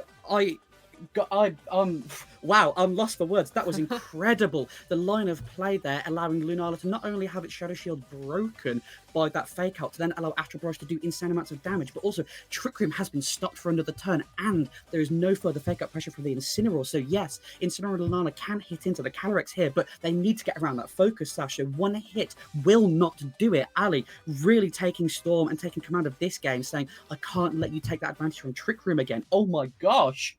He got that turn perfectly correct. And now that Lunala, Terra Fairy, it can maybe go for Wake Up, but at this range, I wouldn't be surprised if they double up of Psychic and Acid Spray onto this Lunala would knock it out. Of course, Acid Spray will be going after the Calyrex moves, but it's a super effective hit. And the Caesar's special attack isn't that great, but Lunala really, having baited out that Terra, I'm just so thrilled from that first turn. I really want to see now. We want to see whether or not this Lunala can get knocked out in this next turn. Oh no, so Murray's saying, no thank you, I'd like to keep my Lunala safe, bringing in the Ursaluna. We just love our bears on this side of the board. Close combat, hitting into the Incineroar, actually taking a knockout, ensuring that the Calyrex Shadow Rider is not going to be taking any damage this turn. Ursaluna getting burned, so their Guts ability is now active and in play. Lunala coming back out to say hello once more, we've missed you, now let's rumble. It's a very, very dangerous position because you can't just leave an Ursaluna unchecked. Yes, we're not in Trick Room, but a wide guard would be very, very detrimental because then that allows the Earthquake to hit this Sneasler, which has reduced defense. It will hit this Calyrex Shadow Rider, and it will not do damage into the Lunala. So this could be a very, very key turn. And again, I love this positioning from Murray, shaping the board the way that they want it so that Ali is still going to be pressured, even though he's able to gain such a jump in momentum in turn one. Murray's not letting him capitalize it. He's not letting him keep it. So I'm really curious to see whether we're going to see wide guard coming out and forcing pressure onto the Ursaluna, or whether we're going to see something drastically different here. Yeah, this Ursaluna is such a big problem for Ali, but you know, Sneasler is actually a very decent offender check to that Ursaluna. Of course, Murray's also used up his Terror option, so the Ursaluna is stuck as a part normal typing. Now, my question is, can the Calyrex knock out this Lunala at this range with the Psychic? Because right now, I think if that's something that Murray feels confident that his Lunala can survive, he could just protect the Ursaluna, go for the Trick Room, and then next turn, there's that Ursaluna on the Trick Room that's going to be very threatening. Of course, it is up against the Calyrex that's Focus Sash, so that Calyrex is guaranteed to survive any one hit. Oh gosh, there's so much pressure on getting the right play from both players in this turn. So Lunala is going to be clicking into that wide guard. Astral Barrage is locked in from that Calyrex being protected. So the Lunala is not going down on this turn. Close combat, hitting into the Ursaluna, doing a good percentage of damage. But I fear we're going to see the Ursaluna hitting an Earthquake that should knock out this Sneasler. And oh my gosh, taking the Calyrex Shadow Rider down to 1 HP on that critical hit with that Focus Sash coming in. So that was a very, very devastating amount of damage. Without that Focus Sash, that Calyrex Shadow Rider would have been absolutely ruined, the poor thing. Little fella fell off his horse and he will not be getting back up. So Miraidon switches in to try and take command of this board state. Yeah, now Miraidon's in a really nice position. The Lunala is going to be knocked out by an Electric Terrain Hadron Engine booster attack from this Miraidon. Miraidon can just go for something like a Volt Switch even onto this Lunala and knock it out. And then the Ursaluna, now that it's such low health from that close combat earlier, it means that the Calyrex can actually also just knock.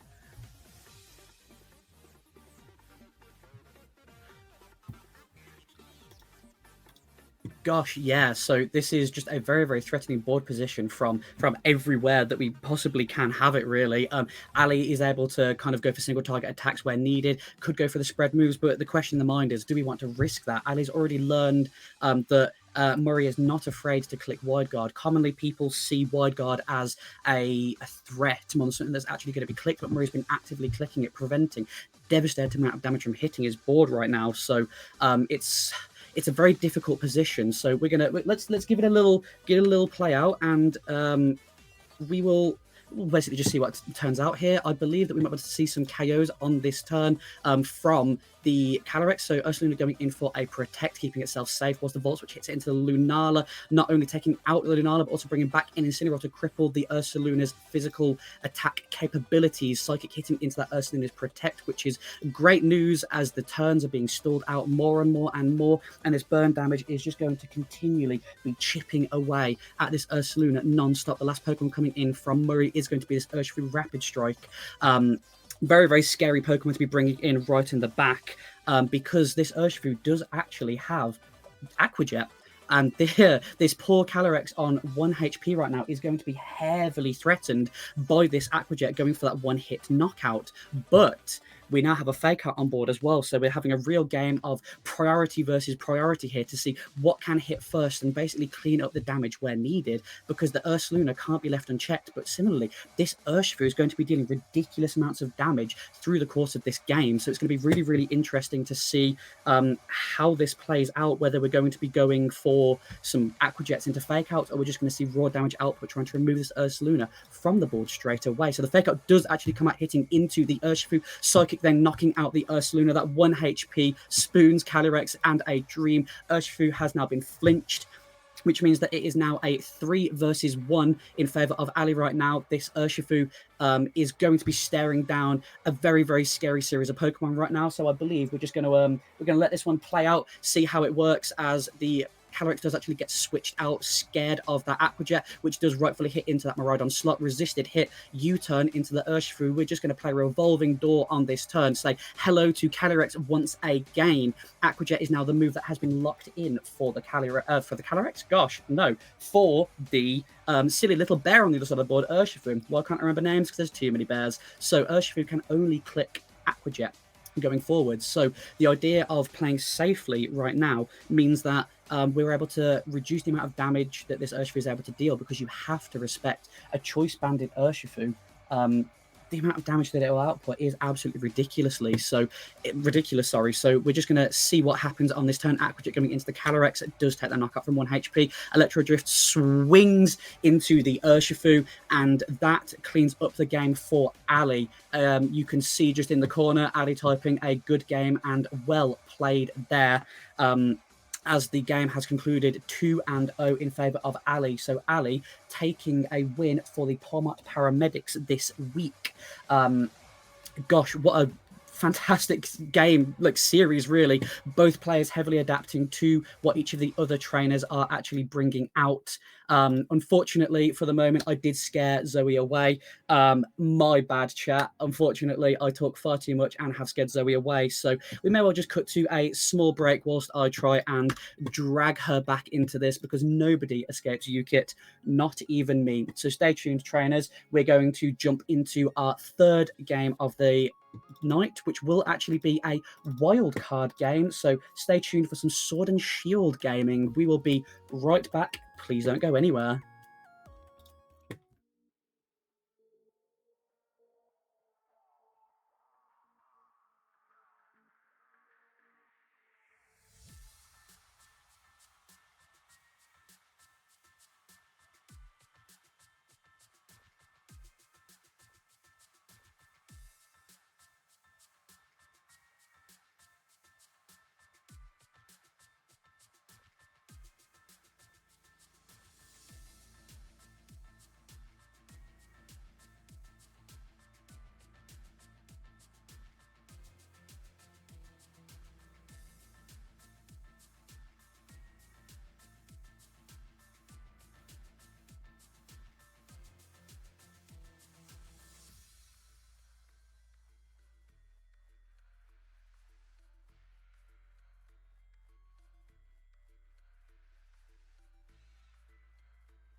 Let's go. Welcome back, trainers. After a minor hiccup where my internet router decided to melt in the heat today, I have given it a bit of a scolding. Maybe, thrown it under some cold water, threatened to kick it off my flat, the top level of my flat, and now it seems to be behaving. So maybe that's the end of the internet issues for me. Gosh, remind me to never get on your bad side then, Zoe. I don't want to be flying out of any windows anytime soon. Oh my. Yes. Well, it seems to be behaving now, so I'm very nice when things behave.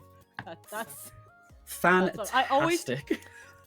I release non-legendaries when they miss moves after a game, because clearly, it's the Pokemon's fault and not my fault when I lose. Yeah, no, absolutely. You personally wouldn't miss a Draco Meteor, so if your Miraidon's going to miss it, you can get lost. Yeah, exactly. Well, I wouldn't release the Miraidon because that's only get 2, but I would release the ones you can catch in the wild. Good point, I'll actually. definitely bench the Miraidons. Yeah, if anybody in chat's listening, don't release your Miraidons. You don't want to play through the whole game again just to get some more. So that's not worth it. yeah, it's It a lot is of worth- gameplay. Yeah. At EOIC, I did release my Sneasler because it didn't manage to get the Die Claw statuses that I wanted. So, but enough of me. Let's look at what the top players are doing and not scrubby people like myself. So, our Let's next have a game look. will be between the Sky Pilosaurus versus the Los Populos Hermanos. My Spanish accent is not very good, so please excuse that. But it will be Taron Birdie versus Tom Winter. So let's take a look at Taron's team first. It's going to be the Sword and Shield game. That's the wild card for this week, and it's going to be a Dusclops, Arcanine, Mimikyu, Milotic, Ferrothorn, and Dragapult. Yeah, gosh. So I'll hold my hands up and be the first person to say I'm still quite new to the idea of VGC. I think I only picked up in Regulation E playing properly. However, there is one creature on everybody's screens right now that I'm looking at and I'm going, I've heard legends of Ferrothorn, the absolute nightmare of a Pokemon, the masterful defensive beast. It just does not get knocked out, and its ability Iron Barbs means that any physical hits, it's a free Rocky Helmet essentially, right? So this Pokemon is terrifying, so bad in fact that they said actually you're being cut from Gen 9 completely. So thankfully I've not had to play against it, but this team looks really, really interesting, and it's important to note that because this is Sword and Shield era, you may see some Pokemon with some coverage moves that you wouldn't normally expect to see, but when you Dynamax, the moves transform into stronger versions of a move of that type, which also gives you different buffs or actually debuffs your opponent's board. So just as a random example, Close Combat on Arcanon's not common, but when you Dynamax your Arcanine, it becomes a Max Knuckle, which increases the physical attack of all the Pokemon on your side of play. So it's a very interesting dynamic, and for newer trainers tuning in, this is going to be a really, really interesting format to be watching, right? I agree. And the other thing with Dynamax is that your moves are 100% accurate. So I'm seeing some inaccurate moves here with that Power Whip on the Ferrothorn. That's going to become a 100% accurate move. Same with things like Play Rough and Muddy Water. So, that can mitigate a lot of the RNG in your favor when you're going for that Dynamax. So, of course, it is important to remember that with Dynamax format, I myself haven't played the Sword and Shield format, but the Dynamaxes only last 3 turns. So it's not a permanent thing, and once the 3 turns are up or the Pokemon has been knocked out, then there's no more Dynamaxes. So there's a lot of really interesting dynamics that's going to be happening in this game. Yes, there really, really is. And you mentioned something very important there, moves being 100% accurate when you do Dynamax them. As we cut over to Taron's opponent, Tom here, there's another Pokemon looking at my screen right now that we don't see in Generation 9, and it's this Durant with the ability Hustle. Now, again, my Gen 8 mechanics and abilities are a little bit rusty, but if I'm not mistaken, Hustle increases attack damage but reduces accuracy of moves. So when you actually Dynamax that Durant, you keep the attack buff, but because the Dynamax moves are all 100% accurate, you actually do not suffer the negative consequences of having a higher mischance from that Hustle ability. So I think it's a very, very interesting dynamic to be working with, and a Pokemon that, again, a lot of trainers may not be so familiar with right now, really being maximized on, similar to how we have a Landorus Incarnate with a Life Orb that doesn't suffer chip damage. We're now going to be seeing potentially a Dynamaxing Durant that isn't going to miss. That's crazy to me. It's going to do so much damage with that Life Orb, and such a good target for Dynamaxes as well, because then you can, the Dynamax of course doubles your health for those 3 turns, so you can get a lot of value out of Dynamaxing. I do note that there's also some other inaccurate moves, like the Chandelure has Heat Wave, so that's going to become a single target, completely accurate move once Dynamax. And Chandelure also gets Ally Switch, so there's going to be a lot of really interesting interactions, and it does mean that because of Flash Fire Durant, there's no terrestrialization in this format, so it is times 4 weak to fire, which means that Durant and Chandelure paired up, the opponents have to think very carefully before clicking any fire moves in case they go into the Chandelure with the Ally Switch and just give it a Flash Fire boost. Oh my gosh, yeah, I'm so Gen 9 coded right now. In my head, I'm like, yeah, we can get a fire type, water type terrestrialization on that Durant, but no, yeah, you're spot on. So I'm very keen to see how both of these players perform during this match. As Tom's fun fact, Tom's a man of more words than Taran, as Taran just had an emoji, but Tom was actually the 75th player in EU to qualify for Worlds. So Tom was the bar for making Worlds, and I'm sure we all saw at EUIC, Taran has also qualified for Worlds. So we're going to have two high-level players scrapping it out on a format that I don't even know the metaphor. So it's going to be really, really interesting. I'm really quite keen to jump in and see how this goes, Zoe? Oh, I'm so ready for this. I really want to see, because I haven't played much Dynamax myself, so this is going to be a really fun game to watch. So let's dive right into it. And it's going to be Taran versus Tom, and I believe we will be watching the game from Taran's point of view. So, are we going to see that terrifying Ferrothorn, or are we going to see something like a Dusclops with Eviolite? Is very, very tanky. So Tom coming out very, very strong with the Chandelier and the Togekiss. That's super luck Togekiss, going for potential flinches with those air slashes and stuff. And the actual Dusclops is coming out alongside the Milotic, one Pokemon that is shared between both trainers. Milotic being able to really, really hinder opposing Pokemon with that muddy water, reducing that accuracy. But Dusclops is actually a massive pain with its move Pain Split. Now, correct me if I'm wrong, but a Pokemon with doubled HP, when it's hit with the Pain Split, is going to be taking a very large percentage of damage, right? So that's a very, very interesting Pokemon. Yeah, and it could potentially just heal you up back up to full because of how much HP there is. Dusclops itself doesn't have the highest base health. It has a lot of defense and special defense. It looks like actually we're going to get a Dynamax straight off the bat. It is going to be onto what looks like a Milotic. So that's a very big Oarfish just floating around on the stadium there, getting ready with those extra boosted defenses, and also very accurate maybe Muddy Waters if the Milotic chooses to go for it. Wow, yeah, so it's going to be a very, very prevalent threat. Chandelier actually proving to be a very quick Pokemon, hitting a very, very damaging Shadow Ball into that Dusclops. Then the Togekiss following up with a dazzling gleam. Was that a double crit? Double crit. Now the Max Hailstorm is going to come off super effective onto this Togekiss. Did that knock it out? I missed. I think so. For some reason, it didn't show us all the way through. Gosh dang, Sword and Shield not playing ball. Did it just survive? Wow. Oh, it survived. Wow, the bulk of that Togekiss allows the Dusclops now to get a Trick Room off. And I think the Togekiss was probably going to get knocked out by the Hail there. This is Gen 8, where Hail is actually going to... Oh, no, wait. That Togekiss survived the Hail and the Max Hailstorm? Oh my goodness. Wow. What a tanky egg. That just really goes to show the level of training that Tom has actually put into this Togekiss. So being able to survive such devastating hits and then that chip damage from Hail is really, really important, as that means that Tom's going to be able to have one more Pokemon available to stall out these turns of Dynamax. Again, just to reiterate the point that you made earlier, Dynamax is a very, very limited thing. 3 turns is all that you get. So if you're able to get an instance of being able to stall out Dynamax, it means that you're taking away your opponent's real game-changing mechanics. Obviously, setting weather in this instance, the Milotic actually having a water move, an ice move, and a ground type move, so able to change the weather from hail to rain, and then also using the ground type move, which from the top of my head I don't remember, but I believe it's a defensive buff for that side of the field, so it's going to be really interesting. Dusclops saying no thank you, nightshading that Togekiss down. We're not risking any more double crits here, and Milotic going for the Max Quake. We're going to see if I'm right in remembering as it tries to knock out the Chandelier, and it does.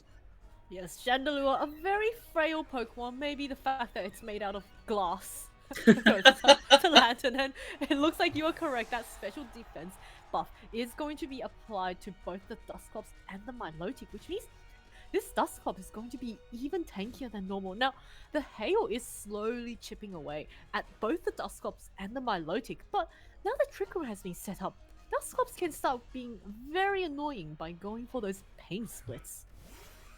Oh gosh, and I'm not sure about you, Zoe.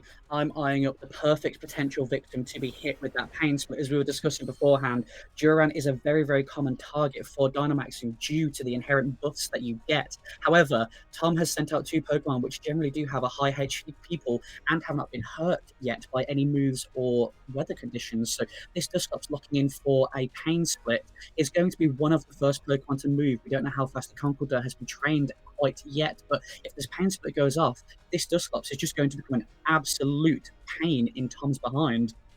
Not to mention with the oh look, there's a Dynamax. So, did Taran pick the correct target to go for the pain splits? Because if it does now, that Durant is going to go for that Dynamax, as you called out earlier. It's going to be hitting really, really hard with a 100% accurate moves. The question is, how fast is the Dusclops versus the Conkeldurr? It is the fastest thing on the field. That pain split comes off, heals off so much damage, and this Dusclops in a very comfortable position. But what move was that? Was that a? That was a Thunder Punch. Oh, that didn't do very much at all. But now the Max Skeezer comes off. Duran, what?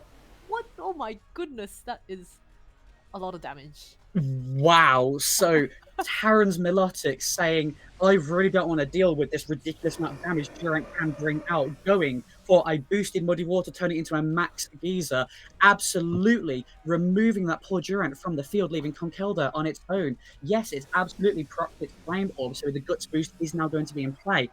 But this Trick Room is really, really hard for Tom to work around. Dusclops being incredibly slow and able to get the first hit off. Conkeldurr is going to be in a very, very difficult position. And I don't want to feel like I'm cursing anything here, but it feels like Taran kind of has this game set, right?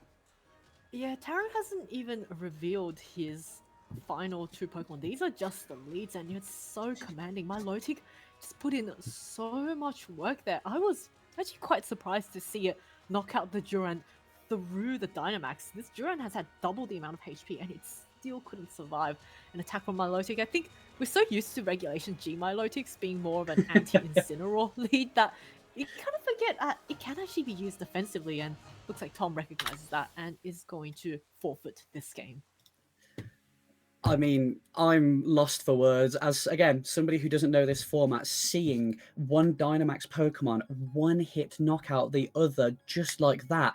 That's just crazy potential right there. I didn't realize that Milotics even could be able to output that much damage, let alone seeing it against a Steel-type Pokemon Endurant, which is naturally slightly more defensive than, potential others. That was ridiculous. So, I mean, we've got to ask the question here. What do we think that Tom can do differently to try and swing the next game back in his favour? Because that Dusclops was such a pain from turn one. That Trick Room, the pain split, it was able to do so much and really keep Tom pinned. Well, I think, thinking about Tom's Pokemon, he does have a Whimsicott. And that could, potentially have things like Encore or Taunt. So that could, possibly stop the Dusclops from, well, if it has Encore, it can't actually stop the Dusclops, but it does force a switch out. And if it does have Taunt, then we know the Dusclops has EVLI, it doesn't have Mental Herb, so it won't be able to go for it. So that's potentially something that Whimsicott could go for. But then again, there was that Milotic on the field, and the Whimsicott isn't going to really enjoy taking any Ice-type moves from that Milotic. So, I think Taran's Milotic is just a really powerful Pokemon. But actually, Tom has his own Milotic. So that is something he could think about bringing. So, I mean, I don't what's know. better than That one could be a Milotic, switch-up. right? Yeah. We could just see two, if you can't beat them, join them, right? I love the shout of Whimsicott, though. That's absolutely fantastic. Yeah, I feel like Tom's biggest problem was the fact that Trick Room was up.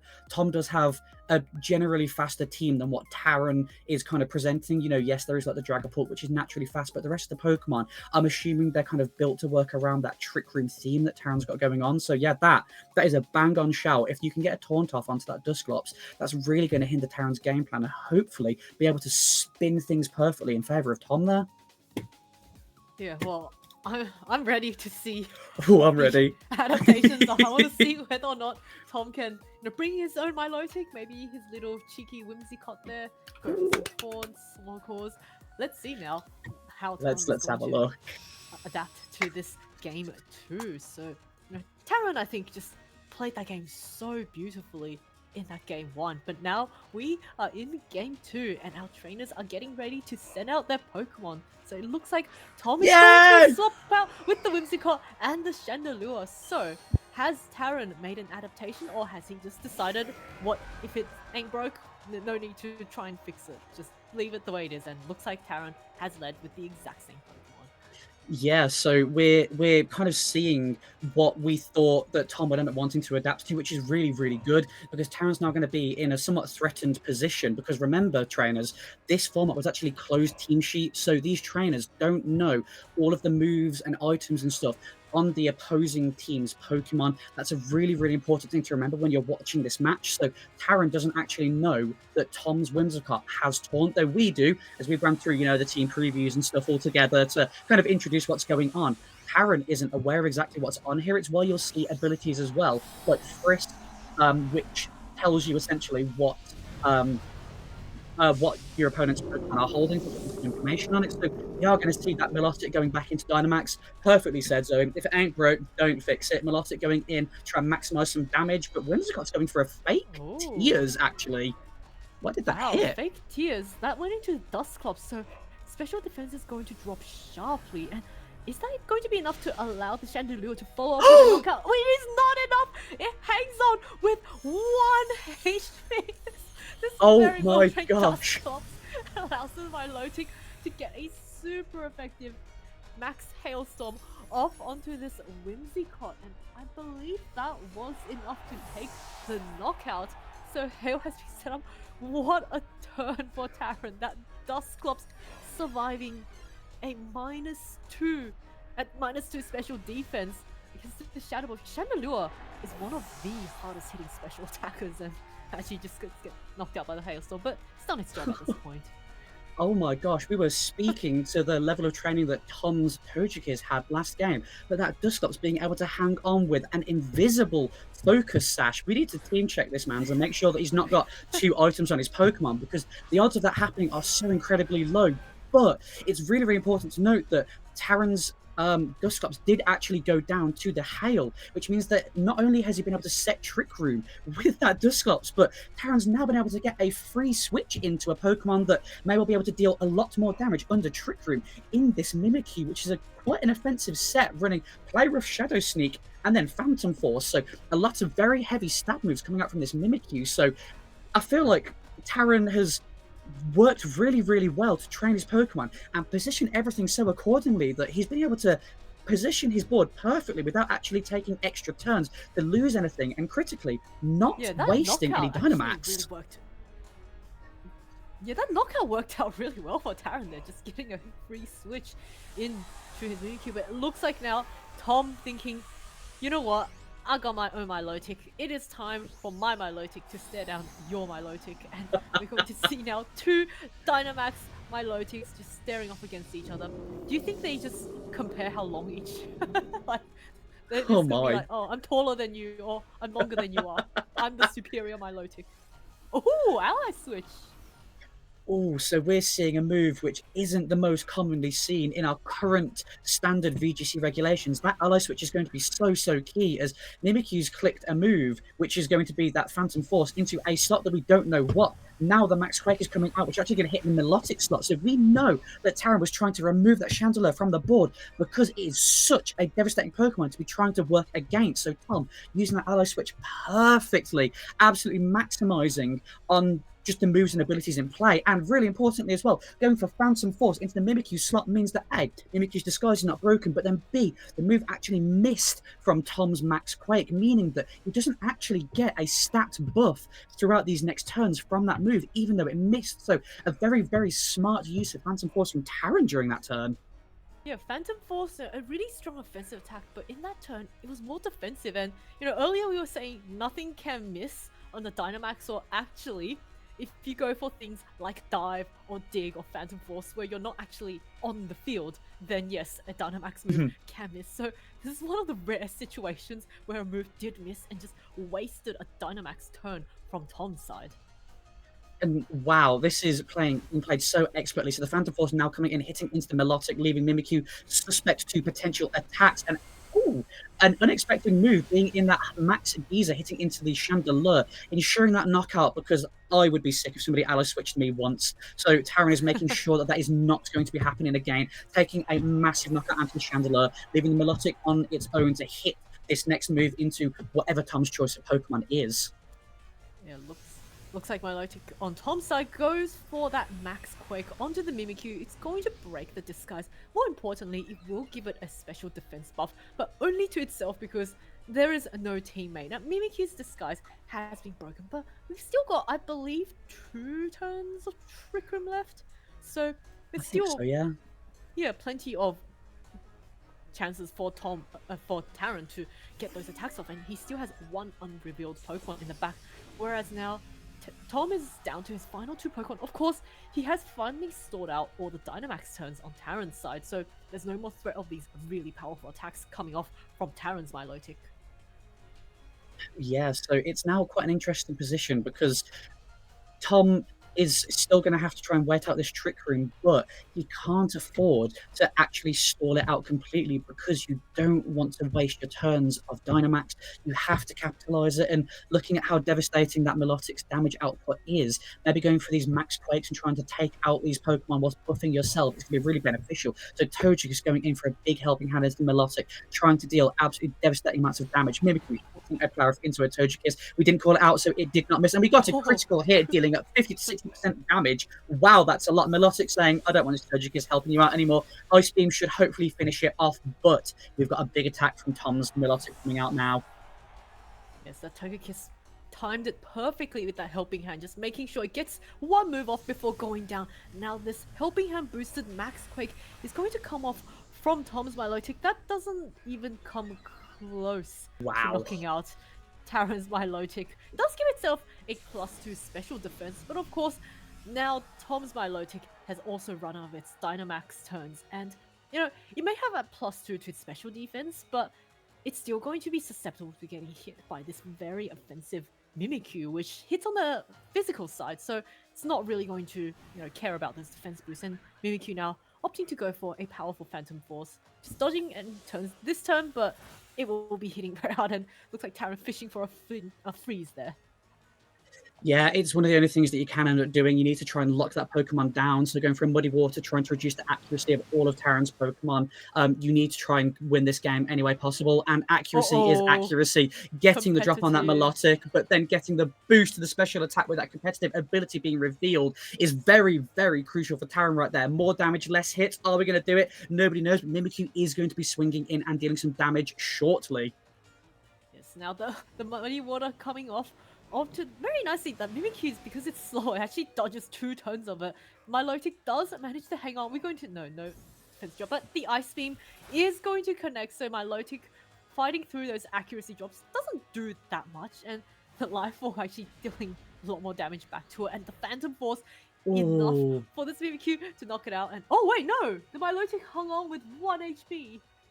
Gosh, there are some critical Pokemon avoiding being knocked out this turn. As Mimikyu says, we need to take this threat out quickly as possible, going for a Shadow Sneak into that Milotic, taking down that 1 HP and wrapping the game up for Taran. So finishing 2-0, taking a win this week for the Sky Pillar Soarers. That was a roller coaster, Zoe. Gosh, The number of 1 HP survivals, man. I would like to say, the age-old had a nickel for every time, but I think I'll be very rich by now. I think I'll have like 4 or 5 nickels at the end of this game.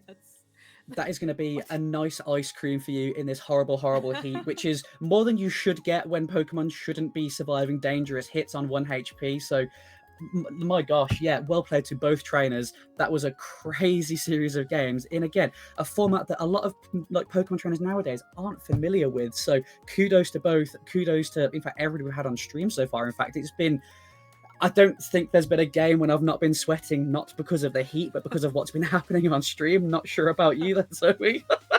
Yeah, it was, I still think that that fake Tears Shadow Ball double up into Dusclops, I looked at it and Dusclops is tanky. Can it survive? And it drops and drops and drops and drops, but then stops at 1. I just thought, wow. Okay, that's mental.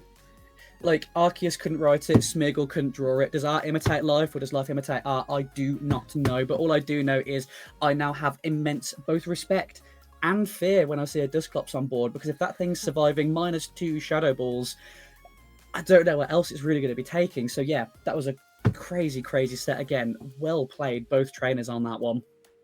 Yeah, you know what? I think that was so exciting. I think I might nip off for a little bit of an ice cream, and I'm sure our viewers will probably want a little bit of a break before we get started with our next matches for this week.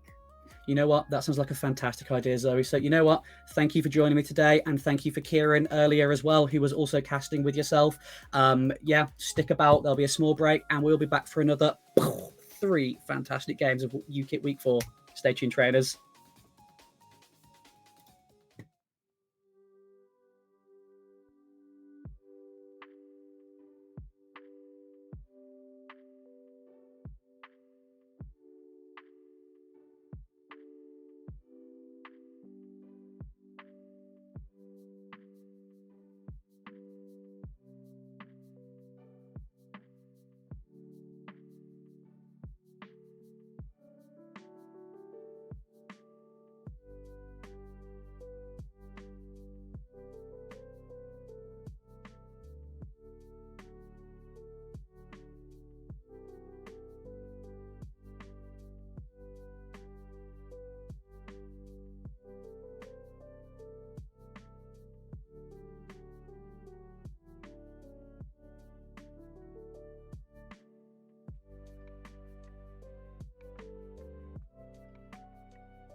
Good morning, good evening, good afternoon, hello, and welcome. We are back for some more UK and Ireland Team Tournament Pokemon. This is week 4.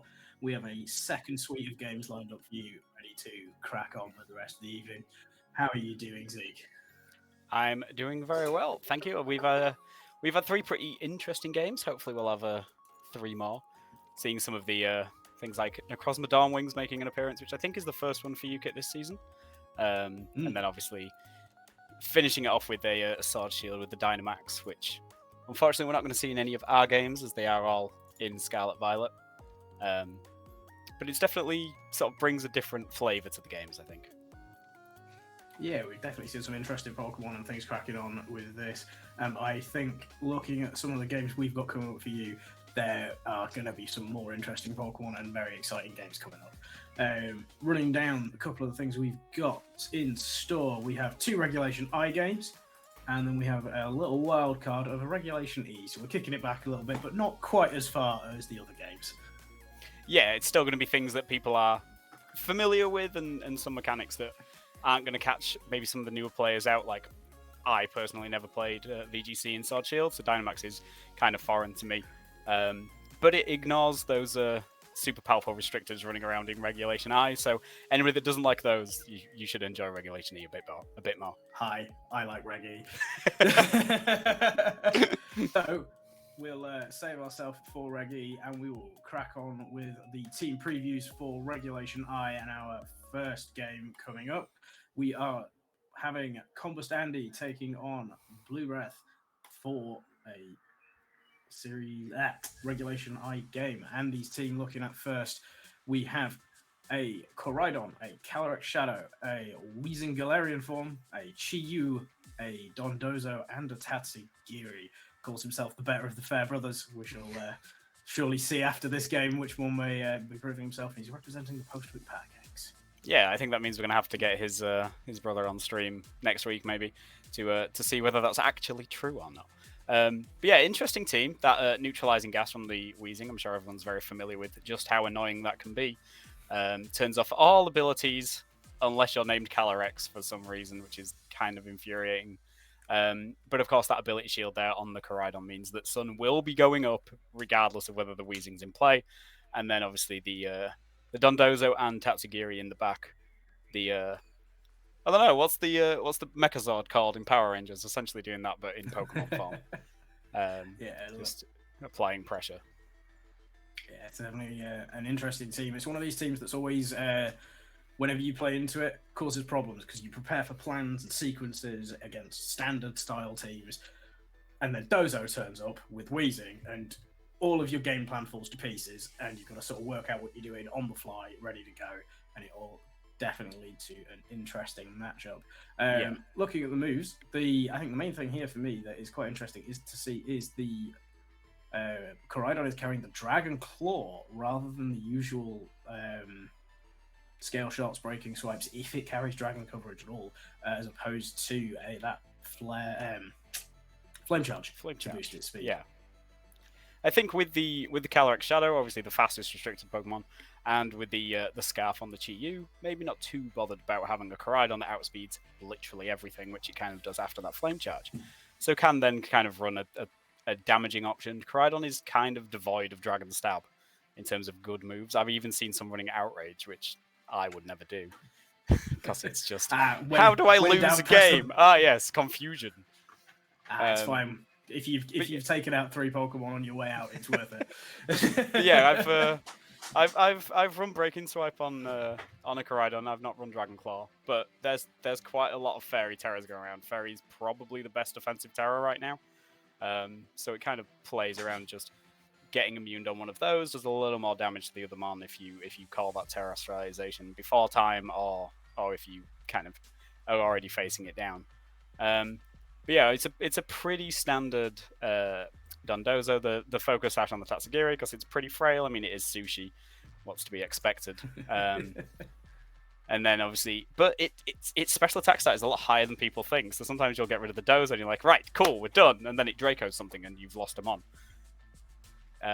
But yeah, it should be interesting to see how this matches up against Femi with the second team. which is a Calyrex Ice Miraidon pairing. So it's going to be Scarf on that Miraidon, so that's maybe where that Flame Charge would have helped on the Koraidon. And then backed up by an Amoonguss, a Urshifu, which is going to be the Rapid Strike version, the Water type, with Assault Vest Incineroar and a Life Orb. Sheer Force Landorus. With that interaction there with Sheer Force negating the recoil damage from Life Orb. Yeah, keeping it ready to pump out quite a lot of damage, threaten a lot of Pokemon. The thing that's interesting here is sort of the slow resurgence in Assault Vest on the Incineroar gives it plenty of options to cause problems on the field for the opponent. However, still being able to maintain a lot more bulk than the Citrus Berry or the usual versions that have been running around, or the Goggles. Normally, that would leave you a little more susceptible to opposing spores. Fortunately, that won't be coming up here, and the Assault Vest will be very thankful against the hits from this Calyrex. Yeah, I mean, Incineroar is already kind of omnipresent for how it blunts physical attackers, so give it that Assault Vest, it kind of blunts special attackers as well. But yeah, it's running that Assault Vest means it is going to be more vulnerable to spores, and you go, oh, I have Miraidon, it's got electric terrain, this is fine. And then Weezing turns up and goes, do you? Really? So that kind of shows where the Weezing kind of plays into certain matches. And then, yeah, the Clear Amulet on the Calyrex Ice, so that won't be getting any stat drops, which allows it to just sit there and build up its what's it called? Chilling Neigh, that's it. Sorry. Chilling Neigh. The Chilling Neigh boosts and get out of control very quickly. I like to imagine its attack boost is, especially with this Chilling Neigh, it just sitting there screaming at you very loudly in Horse. Oh, absolutely. I mean, we've got a full transport match here. We've got Horse and Motorcycle versus Horse and Motorcycle. So we are past, present, future, and everything in between. Yeah, we'll just have to see if any spaceships turn up at any point and really move us into the future of VGC. I don't think there are any Orbeetles in this game, but our trainers are ready to kick us off onto this battlefield. We will see what their leads are going to run. For us, we are on cart for this game, keeping it nice and exciting. We get our pretty animations and fancy timers to play with. The game is loading. We are ready to roll.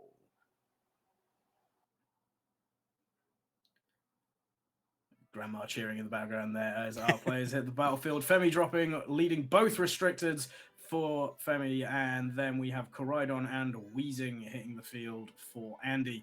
Neutralizing gas hitting the field, preventing everyone's abilities going off except Horses, because Horses are special.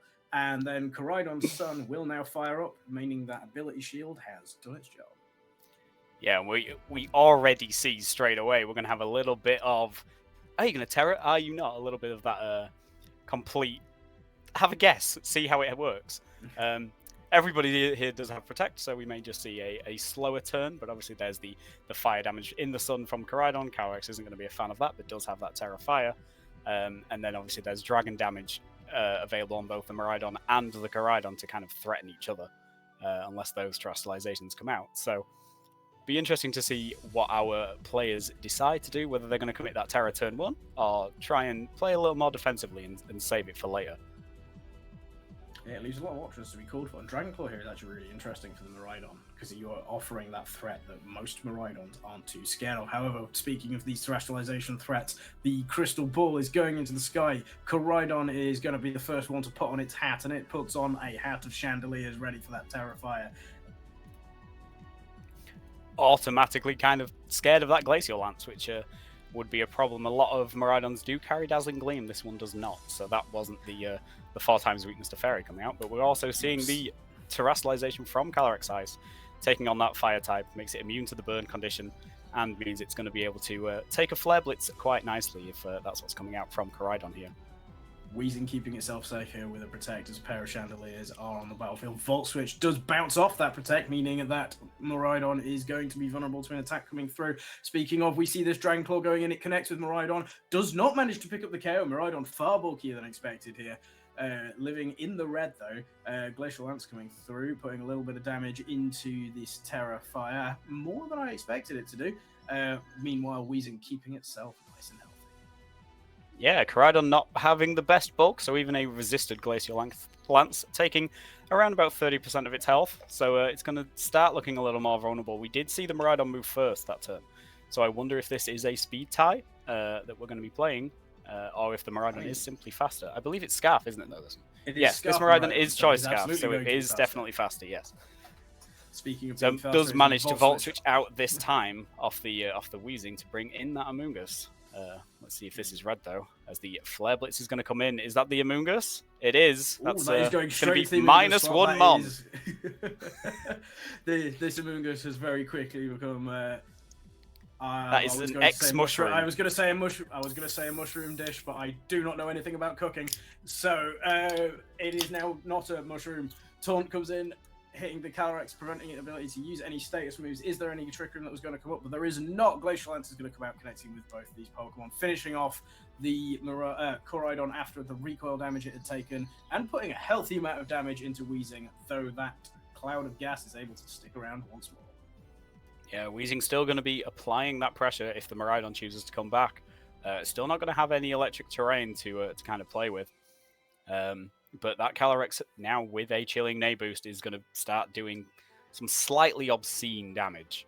Weezing's not going to take another hit. Does again have that Protect to kind of stick around a little longer, but isn't going to be able to take a hit from basically anything now. So it is kind of just going to serve as almost like a pivot point. You would imagine. I think it'll be the recipient. Oh God, I can't put my teeth in today. Recipient of a switch in for the Tatsugiri, assuming our friend Dozo is here to ignore some of these attack boosts. However, it is going to be suffering this Intimidate drop, except it isn't yet.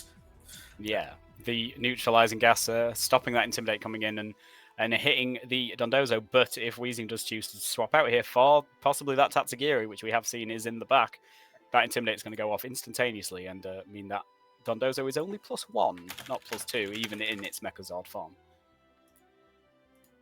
Yeah, it makes it a lot less threatening. Like, it's amazing how much, like, +1 you always expect to be quite a lot, but I feel like that the +1 to +2 jump feels like a lot for missing a lot of major KOs, especially the way Dozo's trained to attack to deal with that. However, we have Dozo going to protect itself, wanting to keep itself nice and healthy, dodging some potential fake outs, or a U-turn on this occasion, except it's not, because that U-turn is going off of its Side own U-turn. Calyrex Shadow.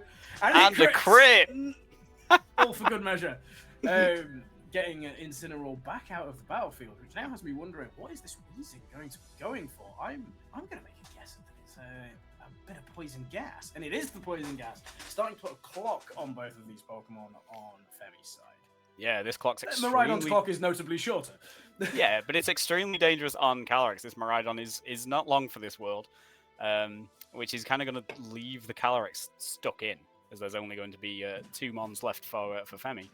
Although the Glacial Lance does come out, that is going to finally get rid of this Weezing. But the Protect keeping Dondozo nice and safe at full health, which is now going to trigger that electric terrain. And when the Incineroar inevitably comes back in as Miraidon expires to poison, maybe this turn it might just hang on. It's also going to allow that Intimidate to proc as well and weaken this Dondozo slightly.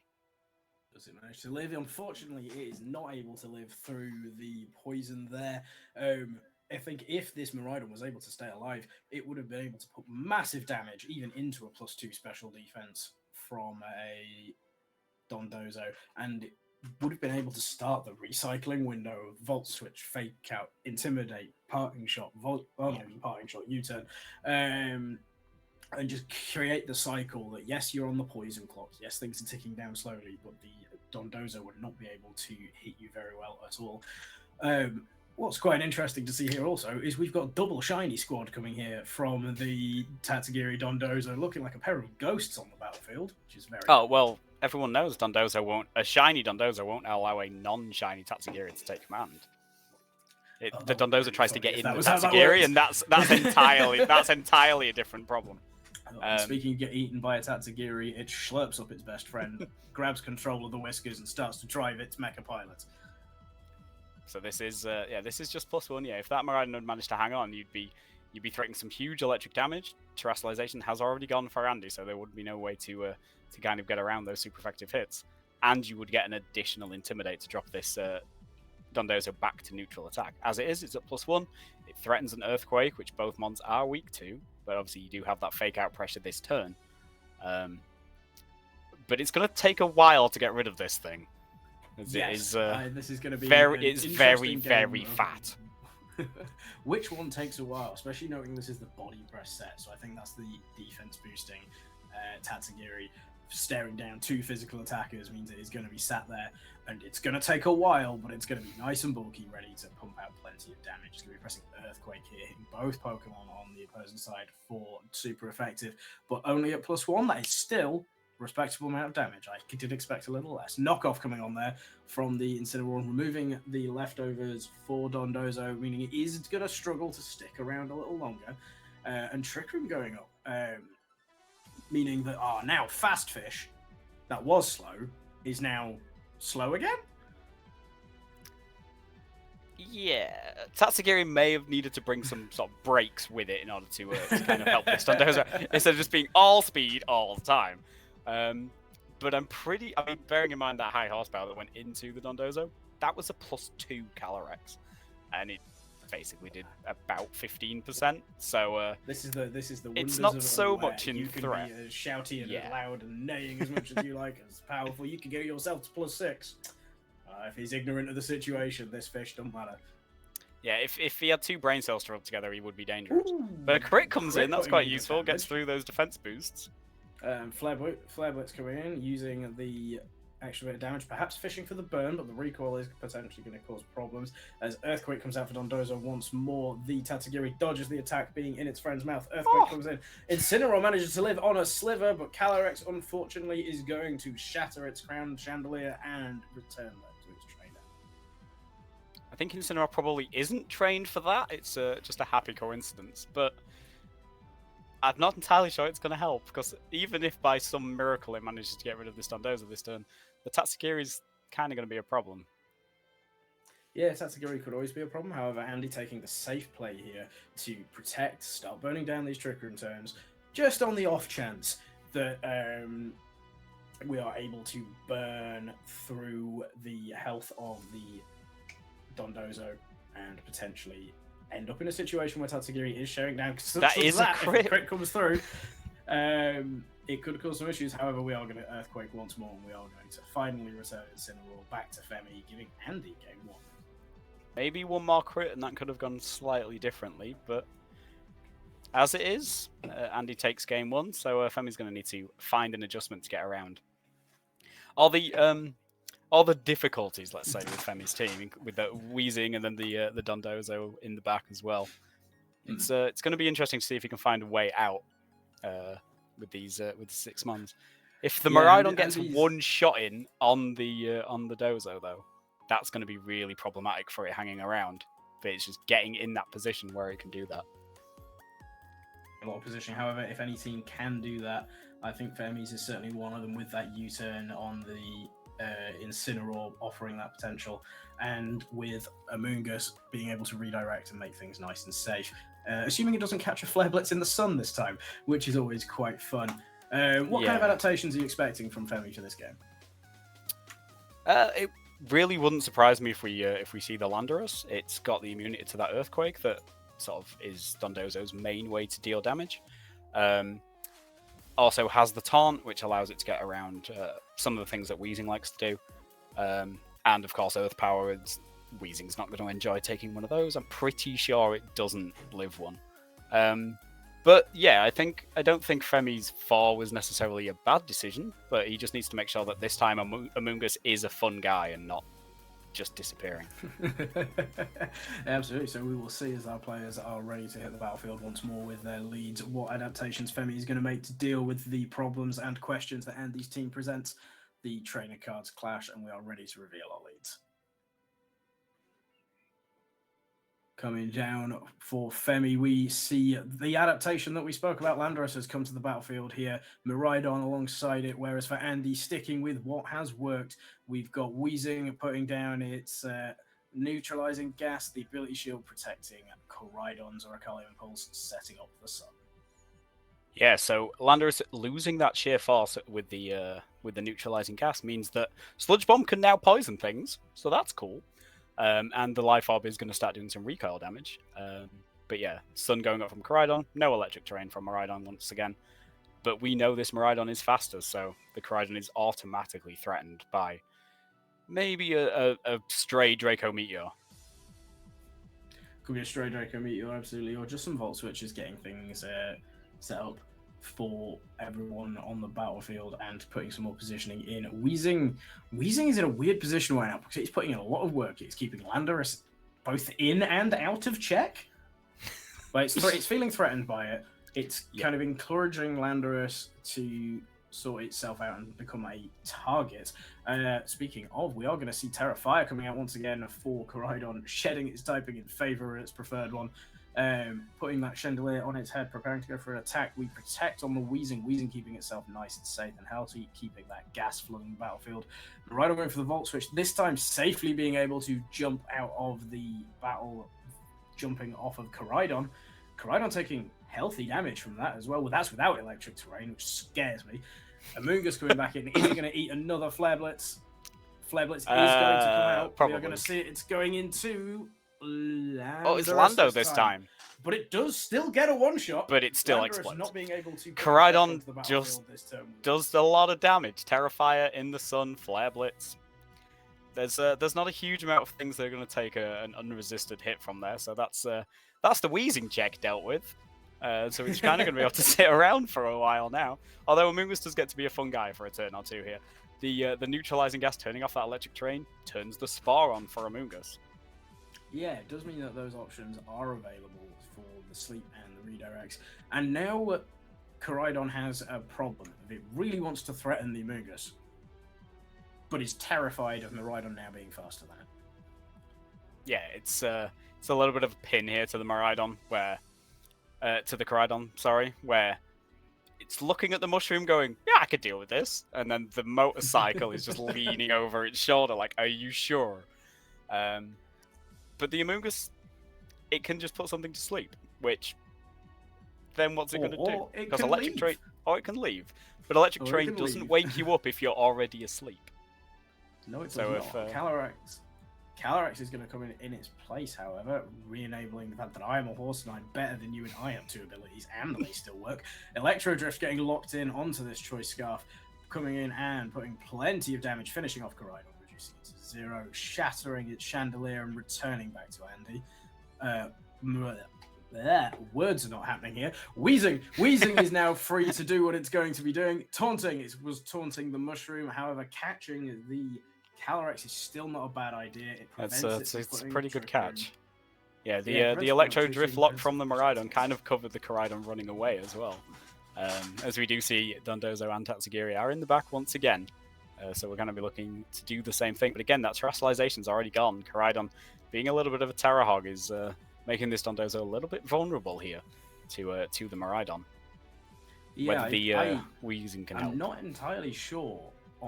It's not something I've looked at, is the defenses of a Omni or Commander boosted Dozo taking hits from Scarf. Miraidon is not something I've checked. I'm sure Andy will know what these are capable of, and hopefully we'll get a demonstration of whether it can or cannot take this hit. Terra coming out here for Femi, however, we're going to see something coming. It is going to be Miraidon going for the Terra Electric, preparing to just pump out as much damage as possible with these Electro Drifts. Yeah, so this isn't something Dozo's going to want to be anywhere near. In protects just in case that's where it's going. But again, the Wheezing's not going to be really a fan of this either. Does have that play rough, so the Terra Electric lets Miraidon survive that. As the Electro Drift dodges the protect, goes into the Wheezing, but it manages to hang on in the red as it gets that poison gas out. So there's the clock on both restrictors for Femi again. But they're both healthy, so that's going to be a longer clock than it was the last game.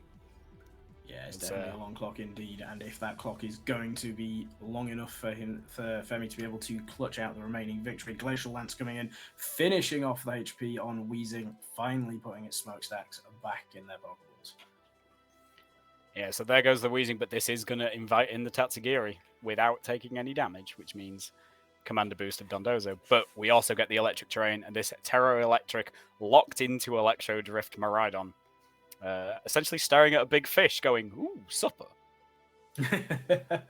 Yeah, I'm very curious to see quite how much damage this is going to do, and the answer I'm 90% sure is a lot, but it's whether that a lot is enough. With how much the Volt Switch did to the Koraidon, I'm not entirely sure Dozo's going to take this and be like, yeah, this is fine, don't worry about it. Yeah, I think it might struggle as well, but we'll see. +2 is a thing. Is a thing. +2 is always a thing. The +2 special defense suspension. I forgot. I've always forgot because it's one of the effects that doesn't come up very often. Is Electro Drift's secondary effect, the ability to do extra damage against super effective. No, Dozo is not living this attack. If it does, I will. I don't know. I'll eat something inconvenient nearby. Yeah, the +2 just undoes the super effective nature of the move, so it just turns it from being very, very, very exploded to quite exploded. But Miraidon takes out most neutral targets pretty easily anyway, as we do see that Electro Drift. And yeah, this is going to be an X-yellow fish. So can a bit of sushi defeat 2 restricteds? And there's still a friend in the back, I believe, for Femi. Yes, I believe that. Amoonguss is still there. Amoonguss is still in the back. This Tatsu drops immediately down to the focus sash from the Calyrex's Glacial Lance as well. So kind of 1 health sushi beat 3 mons. 2 of them are poisoned. I believe the short answer is no. I think the long answer is no. The long answer we'll see is what's going to happen. However many letters are in Electro Drift. And that's not enough letters. Blocks the concede. Takes the concede here, bringing the set to 1-1, keeping it nice and tight, and we are in for a little bit more Dozo and legendary action ready to hit the battlefield. Yeah, so 1-1 between our horse and bike showdown. So, although a whale and a guy with a top hat seems to be doing more of the work right now. So we'll have to see which horse-bike combo comes out on top in Game 3. Will we see any changes? Will we see the Chi-Yu make an appearance for the first time? Or even the Calyrex Shadow? Andy hasn't brought one of his restricteds. His horse is nowhere to be seen. It's run off. It's bolted, left the stables. So will we see it make an appearance? Maybe it's a little scared of that of the scarf on the Miraidon, actually allowing it to outspeed what is supposed to be the fastest restricted. And we have seen a little bit of adaptation from Femi's side. We haven't seen the Urshifu yet, but I think Urshifu is kind of there just in case the Kali Shadow comes in with that surging strikes. Kali Shadow is not taking that too well. No, it definitely struggles to take those. The other thing that's interesting is obviously Miraidon is carrying the Snarl, which is going to scare off this Kali Shadow a little bit. Hitting up the Terra Dark is all well and good, but locking yourself into having your special attack reduced over and over again as a big primary special attacker is certainly problematic. However, we are ready to hit up the final game of this series, and we will be able to see if the horse is finally going to arrive on the battlefield for Andy as we fire up and get ready for Game 3. Yeah, as we are about to see the leads, Femi beginning with this Miraidon Landorus that he used in Game 2 to great effect, and for the 3rd game in a row, Andy, with the Koraidon and the Galarian Wheezing neutralizing gas, blocking that electric terrain from Miraidon, but the ability shield allowing the Orichalcum Pulse with the sun going up from Koraidon, allowing it to kind of be threatening once again. Are we going to see a turn 1 Flare Blitz knockout again? Probably. I think it would be safe to remove that Landorus from play, considering how much of a threat it does pose. However, we saw that didn't work out for Andy last time, so I wonder if we're going to see a bit of a gameplay change. Locking in their moves very quickly has realised they've got a game plan for this situation and are ready to apply pressure where possible. Yeah, remember as well, Orichalcum Pulse vastly superior to Drought, as the Draco Meteor comes out and shuts down that Orichalcum Pulse, just as I was about to talk about it. As it does increase its attack, but it doesn't do anything for its special defense, as Koraidon disappears under a barrage of missiles. And the Earth Power from Landorus, no Sheer Force, no problem.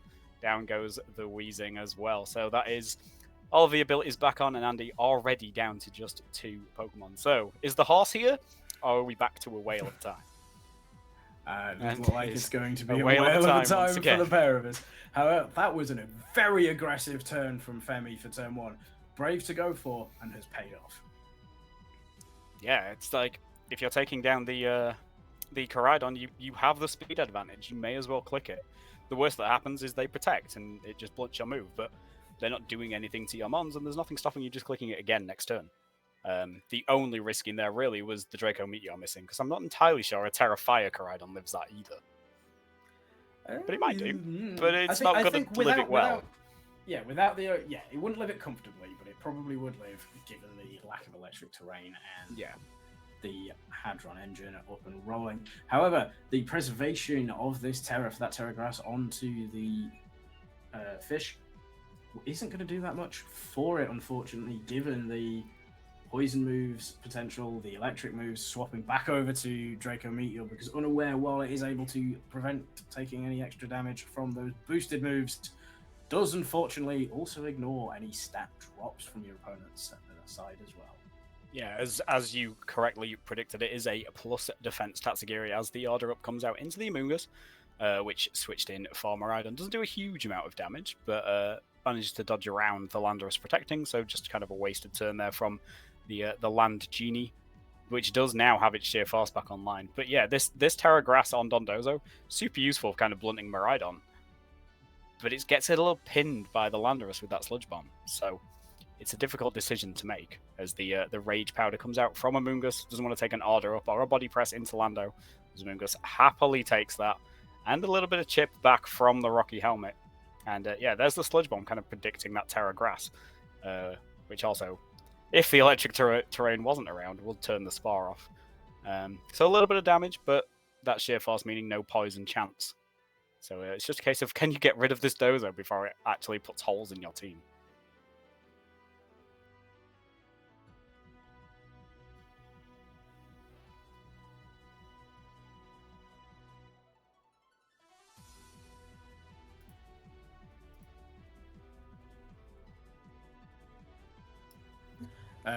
Yeah, no, I thought that was me. I couldn't hear him, but yes, I thought that was me. Right. Yeah, the Protect coming in for this turn, keeping everything a little healthy, a little more alive. Leftovers recovery coming through. If any Pokemon is going to be able to 1v, it's 1v4 at this point. It's Dozo. Yeah. However, V4, when one of those is a Miraidon, is going to be quite difficult. Earthquake going to come out here, putting a respectable chunk into Amoonguss. Earth Power hitting into Dozo, doing another chunk to it itself. Sunlight falling down. And these Pokemon are in for a long slugfest to drop a fish. Yeah, there's no fire or what moves around. Down goes the electric terrain as well, so it's now been 5 turns since Miraidon went, I'm having nothing to do with this, which does put that Spore online for Amoonguss. If it can survive this turn, it's been taking quite a lot of chip from the Dozo, been sort of making hay while the sun was shining, actually literally as well. When it couldn't be put to sleep, didn't have to commit to that Terra Grass and risk the Sludge Bomb. But now that does become a problem if the Amoonguss doesn't disappear this turn. But with no Weezing the Regenerators back on, so even if Amoonguss takes a quick break, it's going to come back in and still be a problem. Yeah, absolutely. However, he's deciding he wants to stay here, make things angry, putting out those spores, Rage Powder becoming the center of attention. However, that does not matter for spread moves, but everything in the sky or in a fish, or is the fish, meaning Amoonguss is going to be the sole target of this Earthquake taking damage. Yeah, so I think does that mean that Tatsugiri is canonically flying while it's inside Dondozo? We don't think too hard about this. But yeah, the Landorus being immune to that Earthquake, just allowing it to just put some chip in. The Order Up can come out, can do some decent damage as Miraidon now joins it on the battlefield. Now this is weak to the Earthquake, but it also has an Electro Drift. So a little bit of a problematic position here for the Dozo. Yeah, Dozo, I think he's going to be trying his best to buy as many turns as possible by pressing Protect and getting some leftovers recovery, but locking into an Electro Drift, especially one that might be Terra Electric, or is this going to be the Terra Grass coming out? We're going to find out. This is the Terra Electric coming out from Miraidon. Much damage as I would say humanly possible, but it's a dragonly possible. As motorcyclically possible. Yeah, absolutely. Yeah. Straight into a Protect. It's no longer a dragon, remember? It's terrestrialized. So it's now as motorcyclically possible, or as light bulbly possible. I suppose. Or glow palely, possible if you're German. But yeah, so the protect from the Dondozo manages to blunt those attacks. The Earth Power once again coming in from the Landorus. I think at this point now, with a little bit more leftovers recovery with that Terra Electric, we might start seeing some more sludge bombs just in case it terrors and by some miracle manages to live this Electro Drift. Although I'm not sure it's going to hang on very well anyway. Yeah, I feel like even through the Terra Grass that we are going to see coming out, we're going to put the Flower Pot on a fish. If I remember, does the terrestrialized hat sit perfectly in the little circle on Dozo's head? It does, and that always is incredibly satisfying to see. The fish flaps around, we've got the Flower Pot ready to go. However, this Electro Drift is going to probably do quite a lot of damage. 3, 2, 1, crash. And oh! Fake focus sash! Sash! And it gets the earthquake as well. It's now faster than the Lando. So Landorus not affected, is still flying, but the Miraidon still only goes to half health. That's a bulky Miraidon. As the sludge bomb does come out, does pick up the Dondozo. So now we are back to sushi versus 4. And with the amount of sushi I can eat, that wouldn't do 4 people.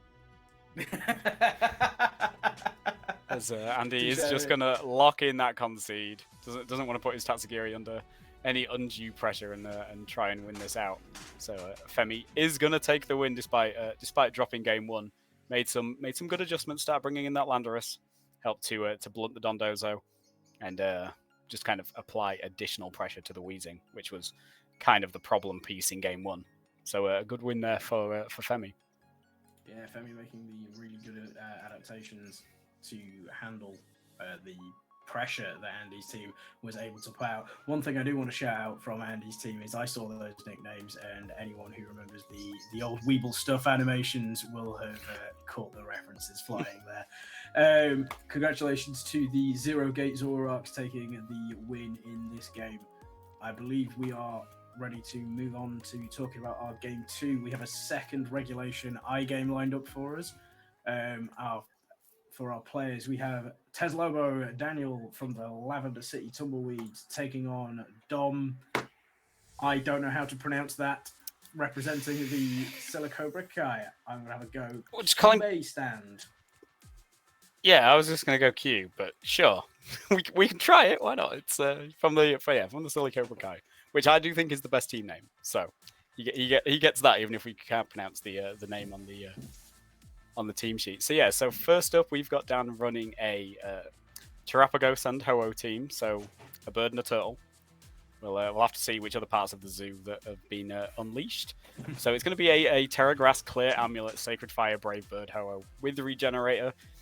If you don't have a Miraidon, getting rid of this thing is a pain. On top of a Calm Mind leftovers Terrapagos, obviously that Terra Stella, which again is a pain to get rid of. So these are restrictors expected to stick around for a while and just continually apply pressure. Aided by the light screens and the reflects being put up by our Grimmsnarl here with its light clay. I believe we are going to be in for one long, slow game of very strong, thick Pokemon taking hits, returning damage, healing damage. Yeah, a little adaptation as well on the Grimmsnarl with the parting shot there, as opposed to the Thunder Wave you would normally see. Maybe the Fake Out sort of comes into some of them, but with the parting shot, with that Prankster as well, allows it to switch out before anything else attacks. But I'm not entirely sure what it's intending to switch into. You would kind of want a parting shot into something like an Incineroar, so you can get that parting shot drop and then the Intimidate drop as well. I think when you're behind screens and you've got a parting shot drop, anything can switch in at that point. It'll be entirely fine. However, a couple of things to note that are quite exciting. Dan and his signature Crunch Landorus ready to take on any potential horses that are put in front of him. And then the important thing that Dom is going to have to remember is that any of these Pokemon could be a lie. Yeah, that Illusion Hisuian Zoroark. With the Focus Sash, with the Terra Stella, with the normal Ghost typing, giving it 3 immunities. And it can be sat there going, I'm totally a Landorus, honest. And then you try and fake it out, and it just goes, ha! No. Also packing packing a little bit of speed control with the Icy Wind. So if you see a Grimmsnarl Icy Winding, don't panic. And then the Bitter Malice, which is the Zorak's signature move, which is essentially Shadow Ball, but 5 less base power and drops attack by a stage. So that's kind of helpful in there, and obviously then the Protect. And then Happy Hour, which if you don't know what Happy Hour does, don't worry, neither did I. I had to look this up. Turns out it does nothing. It quadruples the money you earn, so if we were paying Dan for this, we'd have to pay him more, but we're not. So it's quadruple 0 is still 0. We're not quite at the successful days where we Pokemon players can earn a salary off the game quite yet. Although I do think we need to send a strongly worded email to a TPCI that if you manage to win a regional with Happy Hour, you do get quadruple prize money. I think that'd be fantastic. Anyway, taking on this Happy Hour, we do have Dom's team. There is a wonderful little Tyranitar dude being all chill. However, he could be irrelevant depending on what type of year it is. Yeah, I mean, I suppose at this time though, it's got to be something that sets a drought, right? It's got to be a Torkoal or something just in disguise. Although looking at the eyes of that Tyranitar, it's clearly a Ditto, so maybe it is a Torkoal right now. That's the problem. But speaking of Sun, we do have the Koraidon with the Clear Amulet, a little more standard than last game with that Flame Charge this time for that speed boost. Along with a Lunala, which has got that wide guard. It's got the Trick Room in case you don't want to speed boost your Koraidon. Alongside a Guts Ursaluna, the Focus Sash Fluttermane, a Safety Goggles Incineroar, and Rocky Helmet Amoonguss, which is just going to really like switching into Urshifus. But Dan doesn't have an Urshifu. So it's still going to be pretty useful, but it's not going to be quite as amusing as it could be. Yeah, it's certainly going to be an interesting game. A lot more of the sort of standard setup on these teams. However, I say these teams, on Dom's team, Dan's team is anything but standard, and I'm always excited to see when things get a little interesting. So, should we see? Everything looks kind of standard, and then it turns into a Zoroark, and no, maybe it wasn't. Yeah. Should we see how these players want to lead off? Is Dan going to start trying to trick us from the go? Ooh, maybe. It's interesting to see. Yeah, let's see if we've got anything exciting. Wait, hang on. Will it tell us? No, I don't think so. So we have Grimmsnarl and Ho-Oh for Dan, with Dan on our side of the battlefield, and we have Kai on the other side, Dom on the other side of the battlefield, leading both of their restricted Pokemon, Koraidon and Lunala. Yeah, so we've already got the sun up. Ho-Oh is going to be happy about that. We've also already got screen pressures potentially from this Grimmsnarl, or maybe even just a Spirit Break into the Koraidon if it doesn't Terra. It's not going to enjoy taking that. Assuming Grimmsnarl manages to survive that long. The wide guy from Lunala not going to do too much, but this could just be a case of Trick Room. I'm pretty sure it does underspeed Ho-Oh and Grimmsnarl. So there's a few options on both sides, and it's going to be all about kind of reading your opponent. That Sacred Fire burn from Ho-Oh, maybe there's a Terra Fire on the Koraidon, and then it doesn't burn. It's definitely going to be a bit of an interesting one. I think Lunala is going to be missing that Meteor Beam that they often carry. Terra Fire coming out for Koraidon. We have the Reflect going up, meaning that this Grimmsnarl was in fact a Grimmsnarl, as it decides that it's going to catch that Moonblast and drop off the face of the earth. Sacred Fire coming in, Sun boosted into Shadow Shield, doing still a respectable amount of damage, and being able to pick up that burn, incredibly important to prevent Lunala's leftovers ever being able to restore that Shadow Shield. Yeah, so this just cancels out the leftovers perfectly. So Lunala's not going to be taking that burn damage, doesn't really care about the half physical attack, but also is now not getting that recovery. Neither team running grassy terrain, so however low Lunala gets, that's where it's staying. As we see the Ogerpon Cornerstone coming in, taking the place of the Grimmsnarl, threatening with that Ivy Cudgel, but Koraidon's pretty quick and might require the sturdy here from the Ogerpon. And of course that Terra Fire, meaning the Sacred Fire from Ho-Oh isn't going to be burning Koraidon and nerfing its attack, so it's kind of free to just sort of click buttons and go mad at this moment. Yeah, it can certainly be able to put out plenty of damage. It is still, obviously, as we mentioned, we've got Sturdy being able to keep the Ogerpon alive, and we are behind Reflect as well, so it is still a nice and bulky Pokemon that will be able to take a chunky hit, but we will see what this Koraidon is going to do move into turn 2. Spiky Shield's going to come in and keeping it nice and safe. Flame Charge crashing in, not going to get that speed boost, and is going to take some damage. Tailwind coming up from the Ho-Oh. However, Trick Room hitting in from Lunala. These speed brackets are getting shunted around.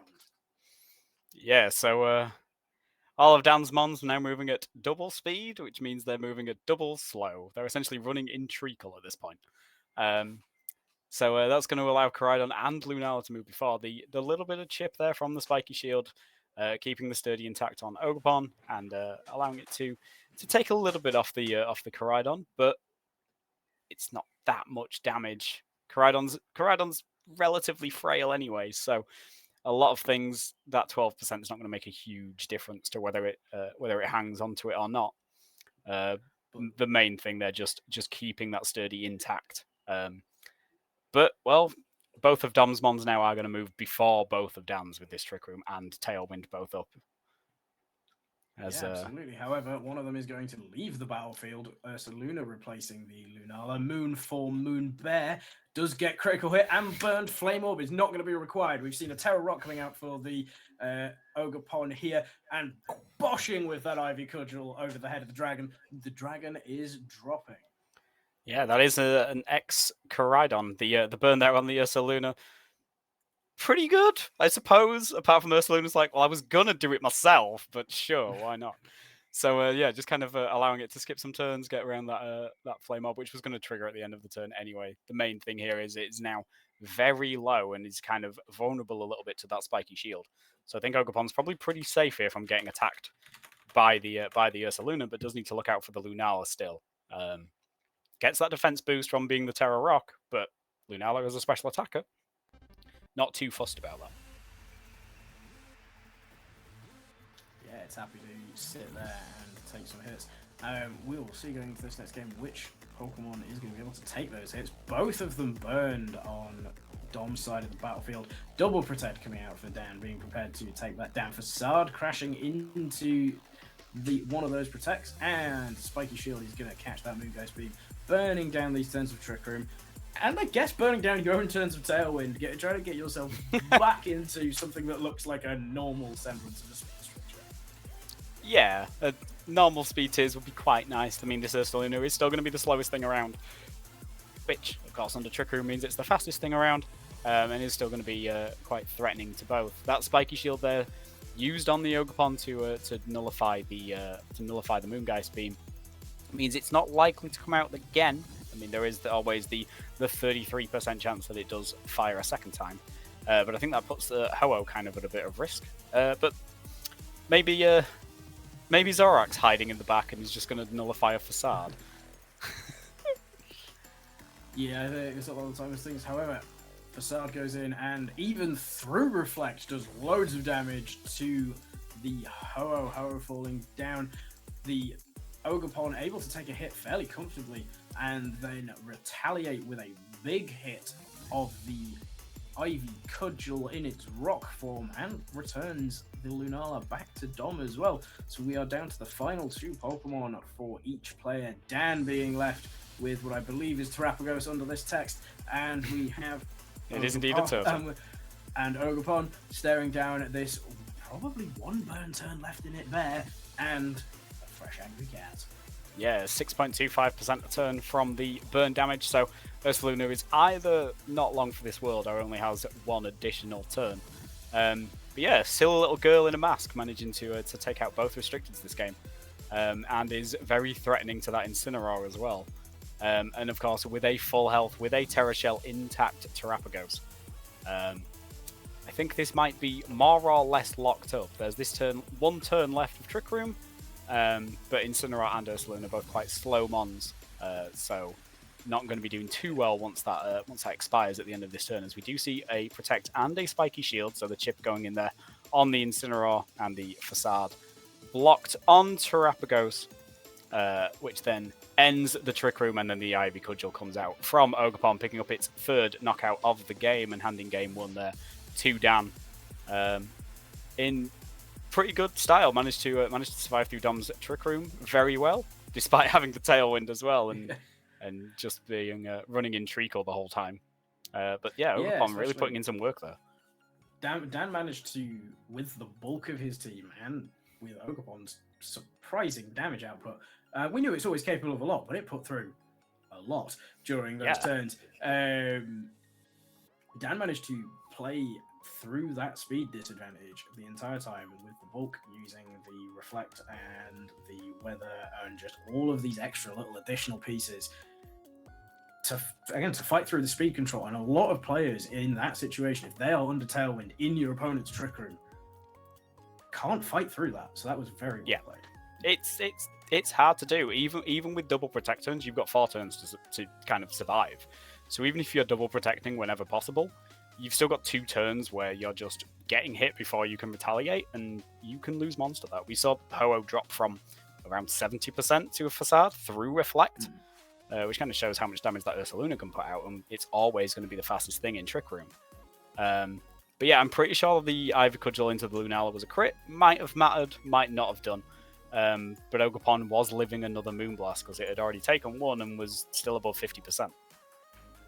But yeah, really putting in work. I'm not entirely sure if Dan really needs to adapt. That rock damage seems to be very, very strong against a large portion of Dom's team.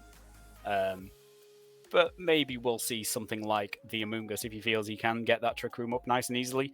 Start putting things to sleep, because while the Ogerpon exists and can follow me those spores away, if you get rid of the Ogerpon, everything's kind of fair game. Yeah, absolutely. And going into game 2, we will see which player wants to change up their game plan. I know that Dan might not need to demonstrate that they needed to change their game plan. However, I'm a big Zoroark fan. I would love to see this thing come out and start to cause carnage. We've got to start doing some happy hours, right? Players. Yeah, exactly. So coming out for Dom, we see Lunala and the Fluttermane coming out. We've got both of the ghosts, which are nice and fake out. I mean, not that there's any fake outs here for Dan with the Grimmsnarl and the Ho-Oh. Yeah, a spooky start from Dom, but see if it will be a haunting experience for Dan, or if he's going to get all Exterminator and start taking these ghosts out. The Fluttermane is holding the Focus Sash, so unless we see a double attack into it, it's gonna at least make it through this turn. And of course, Lunala with that Shadow Shield, notoriously difficult to bring down from full health. But does offer options, although, like you said in game 1, not carrying that Meteor Beam like a lot of Lunalas are, so it isn't able to just remove this. As the burn goes out on the Fluttermane from the Sacred Fire, and that kind of undoes the Focus Sash. Sacred Fire put in so much damage that I was not expecting it to be able to one-shot, well, essentially one-shot, including the burn on this Fluttermane. That was huge. Trick Room does manage to get set up for Dom here. Lunala and Ursaluna coming back into the battlefield. Moon Buddies back once again, ready to start causing some chaos now. Trick Room is available. However, the Grimmsnarl is still alive this turn. He's going to be able to put up a second screen and start reducing that damage incoming. Yeah, we did see the Ursaluna damage through Reflect in game 1, but the thing I find strange about that is the Icy Wind into the Trick Room. So obviously the Clear Amulet on the Ho-Oh, not taking that speed drop, but the Grimmsnarl is. So I think it's unlikely that it now underspeeds this Ursaluna, but it's definitely possible. Obviously Prankster with its screens and with its parting shot, that's not too much of a problem. But Ursaluna not burned yet either, so it doesn't have that Guts online, doesn't have the double damage from Facade. So is probably protecting this turn, or if it is going to start just clicking buttons, they're not going to be completely deleting things as we saw in game 1. Yeah, absolutely. Ursaluna's going to protect itself, getting ready to try and get its burn up. Reflect does come out for Dan on the Grimmsnarl, reducing that damage. Sacred Fire goes in, doesn't pick up the burn crucially this turn, so Lunala is still able to reset its Shadow Seal. Moonblast comes in with the light screen up. The Grimmsnarl is able to take that hit a lot more comfortably, stick around, prepare to cause more chaos. Yeah, so both screens online now from Grimmsnarl, so it's not having to set up any more of that sort of defensive side of things, but does still have that parting shot. Can take Ursaluna down to -1 as though it got intimidated. Maybe that's going to help things survive a little better, especially with the Reflect up as well. Though that burn is now online, the Guts now enabled on Ursaluna, doubling its attack stat. Facade jumping up to a 140 base power attack with Stab as well. Once you start adding all these multipliers, you just start looking at things disappear. But yeah, we also saw some of the speed interaction as well. So Ho-Oh underspeeding Lunala, meaning it's able to get attacks off before it takes sort of retaliation. And that Shadow Shield is broken now and will take another couple of turns of leftover recovery to get back. So maybe now's the time to start punching some holes in the big Moonbat over there. As we do see the parting shot come out from Grimmsnarl. Takes that Ursaluna down to a -1, in switches Terapagos with that Terra Shell as Facade comes into Ho-Oh. Deals about half damage, even at -1 through Reflect, as the Sacred Fire back into Lunala. Does get the burn this time, neutralizing those leftovers, and then the Terra Shell nullifying a lot of the damage from Moonblast, only about 10% damage there onto Terapagos. So that's going to be able to recover its Terra Shell. I will eternally be envious of the amount of damage that Ursalunas are able to put out. That is -1 through Reflect into a Ho-Oh, which isn't a frail Pokemon, and it still did nearly 50%, which is wild. The only way that would be even more scary is if that was Terra Normal. Oh yeah, absolutely. Could you imagine? Yeah, we're just gonna do this. I've been on the receiving end of a few of them. No, we're just gonna do this as Terra Normal and just see what happens. Why not? It'll be fun. Yeah, that's Ho-Oh's pretty bulky. It's mostly specially bulky, but its physical defense not too bad. And yeah, through Reflect at -1, so that's essentially at -2, more or less. So it's at like half attack, and it's just like, I'll just do half its health. It's fine. Don't worry about it. And this Terapagos is slightly vulnerable this turn unless it does choose to go for that Protect. It's shot a Terra Shell, and it's only a turtle. Yeah, I could definitely see Dan taking this turn off to slow down, keep his team nice and healthy, perhaps even switch back in something to get that regenerator health going on the Ho-Oh. Definitely protecting the Terapagos because he needs to restore that Terra Shell. However, the bear is going to leave the battlefield, bringing in Oracolium Pulse for the Koraidon Moongeist Beam going into what was Ho-Oh, but is now a Grimmsnarl doing minimal damage. And Dan coming out of that turn with a restored Terra Shell, support 1 back on the battlefield, 2 turns left of the Trick Room to play through. Feeling probably pretty good about himself right now. Yeah, I think the switch to Koraidon maybe was a little strange. It's not the best mon in Trick Room. It's very, very fast, but then it is a motorcycle, so you kind of expect it to be fast. But maybe just trying to catch a hit, maybe catch a Sacred Fire, something like that could have been going towards the Ursaluna. But yeah, the Protect there from Terapagos, restoring that Terra Shell, means it's going to be able to take pretty much any hit as it distorts type matchups, as the text says, and makes it not very effective. But yeah, so Grimmsnarl back in, it's got that Parting Shot back available, it's got Spirit Break, and it's going to underspeed this Koraidon, so it's definitely, even though it's a support mon, it's definitely threatening right now. Yeah, it'll be doing what it needs to do. Terra Stella coming in for the Terapagos, does not care about its Terra Shell, turning off that Sun. Spirit Break does so much damage to Koraidon and gets finished off by the Terra Starstorm, which also does respectful amount of damage to Lunala. However, with no Calm Mind up, the Terapagos doesn't do that absolutely insane damage it is capable of. Yeah, it's very it's still, it's still reasonable. Like it's not terrible. It's still a restricted at the end of the day. It still has a lot of BST. It's just not the kind of damage we've kind of grown to expect from things along the lines of the Calyrexes and Koraidon and Miraidon, where they just delete things. Terapagos is definitely more of a, I'll just set up, I'll just stay here, I'll be fine, and then it starts deleting. But yeah, that Terrestrialization turns the Sun off, and getting rid of Koraidon in the same turn means that's never coming back up. And that's down 1 mon, well, down 2 mons because of the Flutter Mane disappearing to the Sacred Fire earlier. So this is Ursaluna and Lunala versus the world. Dan still with all 4 intact. We haven't even seen the 4th mon yet. It could be any of the 3 in the back. Absolutely. Wide Guard coming out here for Lunala, protecting everybody from those Terra Starstorms. Once again, we see Parting Shot hitting into Mars, starting to reduce that damage. We see this final Pokemon showing itself, revealing it to be the Ogerpon Cornerstone.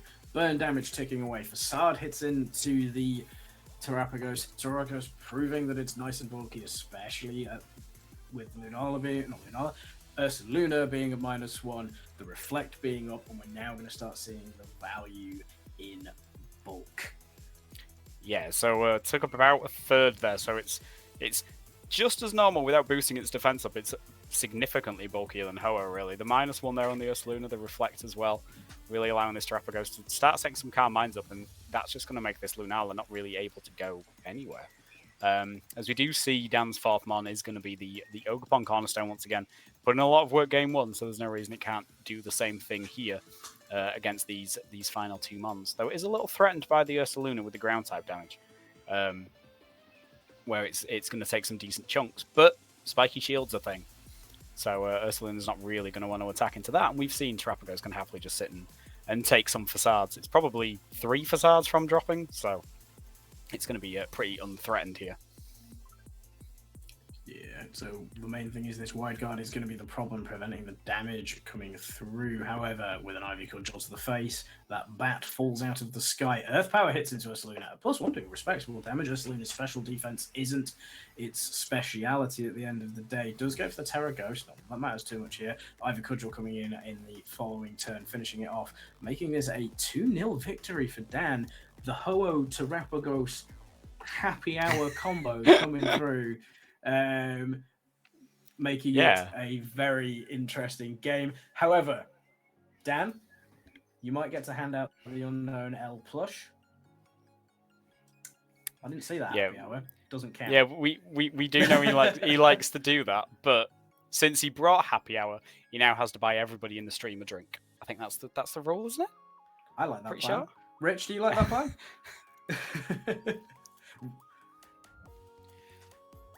Absolutely. Yeah, so we're gonna go chase quickly... Dan down.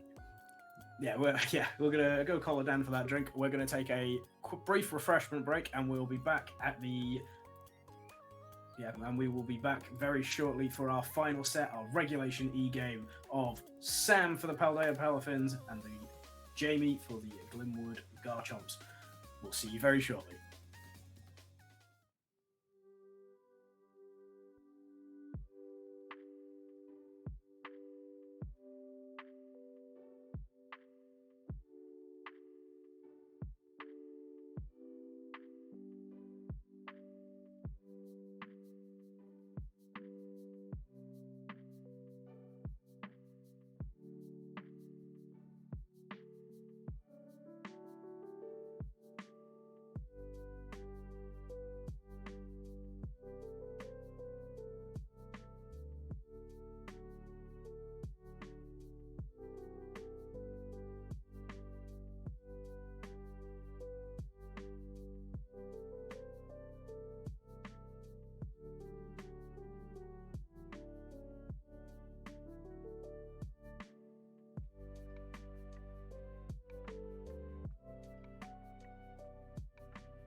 And we're back for our third set. Cheers for that, Dan. So we've all got our drinks Cheers, sorted out Dan.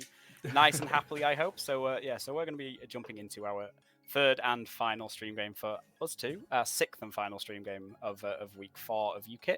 And this one's going to be stepping back into the past a little bit with Regulation E. So if you've kind of got bored of horses and motorcycles, welcome to a format where there were no horses and there were no motorcycles. Weren't. Yeah, so the difference for those of you not aware, so Regulation G was kind of, everything in Scarlet Violet's legal and you allowed one restricted. Regulation F was everything without the restricteds. And then Regulation E was just before Indigo Disc dropped. So all of the starter Pokemon that you see within the Blueberry Terrarium, you can't use any of those, except Rillaboom, because there was a raid for it, which allowed Rillaboom to be used just before kind of the transition into Regulation F. So it's going to be a lot more normal Pokemon things you might use in a playthrough, just kind of showing off a little bit instead of being overshadowed and kind of overpowered by these massive restricted houses that we've got now. Yeah, it definitely makes some interesting Pokemon. It's always a fun format to play. Let's have a look at the teams that we're going to be working with for the starting with Sam for the Paldea Palafins. We have a Roaring Moon, a Golden Go. Urshifu still around, kicking problems around. We've got the Rillaboom, the Clefairy, and Hisuian Arcanine replacing the traditional Incineroar teams as our Fire-type Intimidator. Yeah, quadrupedal Incineroar, as it's actually known. But packing that choice band, so going for a more offensive item than you would typically see on an Incineroar. The standard Assault Vest Rillaboom, Metal Coat on the Goldengo, making those Make It Rains really make it rain. So all those beers that Dan bought us for Happy Hour, you can just scoop all the Make It Rain money up and recoup that. And then we've got the Booster Energy Terra Poison Roaring Moon. A lot of the ones you see currently are going to be Terra Flying with Acrobatics. This one's actually running Breaking Swipe. It's less explodey because the power level is a lot lower. So can kind of get away with not needing to have that Terra Flying and that Acrobatics just kind of put out one really big hit and before it kind of disappears. Choice Scarf and Terra Steel on the Urshifu, meaning it's going to be moving very quickly and hanging around for a while. And then the Friend Guard, Eviolite, Terra Water Clefairy, keeping all of its friends nice and happy. And this one's actually running Icy Wind as well. You see quite a lot of Clefairies with no attacking moves, and this one's like, no, I want speed control. Yeah, it's always interesting. What is interesting to see here is we've got Clefairy here, but without any major boss monster. But I guess Golden Go right now is going to be doing its best Cali Shadow impression by setting up nasty plots and hitting large spread moves. But it's doing it a bit slower, so it'll be interesting to see how this plays. That's where the Icy Wind comes in, so it can still pretend to be a very fast horse. True. Yeah, stack of coins on a surfboard equals horse. I'll have to put that into a calculation somewhere. I'm sure there's a formula that makes that work. It's got that sort of Firewater Grass core that is kind of synonymous with VGC, especially when you're in a lower powered format. And then the Friend Guard, it's got Tailwind, and it's got a house, as in coins. Terra Fairy coins as well, which is interesting. Yeah. So this team will be taking on Jamie from the Glenwood Garchomps. Their Regulation E team is as follows. We have Iron Hands for Rigorath, a very classic pairing that worked very well together alongside this Ursaluna Blood Moon. We then have the Fluttermane, the Hisuian Arcanine once again, and rounding out the 6 is the Ogerpon Wellspring. Yeah, so we saw how much work Ogerpon did in Regulation I last game, but that was the Cornerstone Mask, that was the Rock typing. This one's got Water typing, but if it's that powerful in a restricted format, I imagine it could do quite a lot of work in a more sort of sedate power level format. But I think the main issue that Jamie's team kind of has is if you get that Blood Moon in and you get it set up, there's not a huge amount that's going to happily take a Hyper Voice. That Mind's Eye ability works like Scrappy. It allows those normal moves to hit Ghost types, like the Goldengo. But the Steel type's going to kind of neutralize it. It's fine. True, it does, but it means it's not a free switch, and it's still going to take a chunk from a Hyper Voice, from a Blood Moon. And then obviously the Trick Room mode on this team is pretty good. Iron Hands is a house now, so it was in Regulation E. It's even harder to break with that Assault Vest, with the Drain Punch to help itself recover. And then, yeah, the armor tail ability from Farigiraf kind of stops you slowing that down, stops you hitting it with fake outs. Any sucker punches you've got floating around, things like that. So definitely seems a dangerous team from Jamie against what seems like a more I'm going to set this up, I'm going to click buttons kind of team from Sam. So we'll have to see who manages to pull off their game plan a little better. Whether it's going to be Trick Room or is it going to be throwing coins at things. Yeah, heading into the battle, we're going to have our leads hit the field, ready for our trainers to demonstrate a little bit of these older formats for us. We've got Rillaboom coming out for Sam alongside Golden Go, staring down Jamie's Fluttermane and Arcanine. Intimidate coming in, dropping Rillaboom's effectiveness a little bit immediately.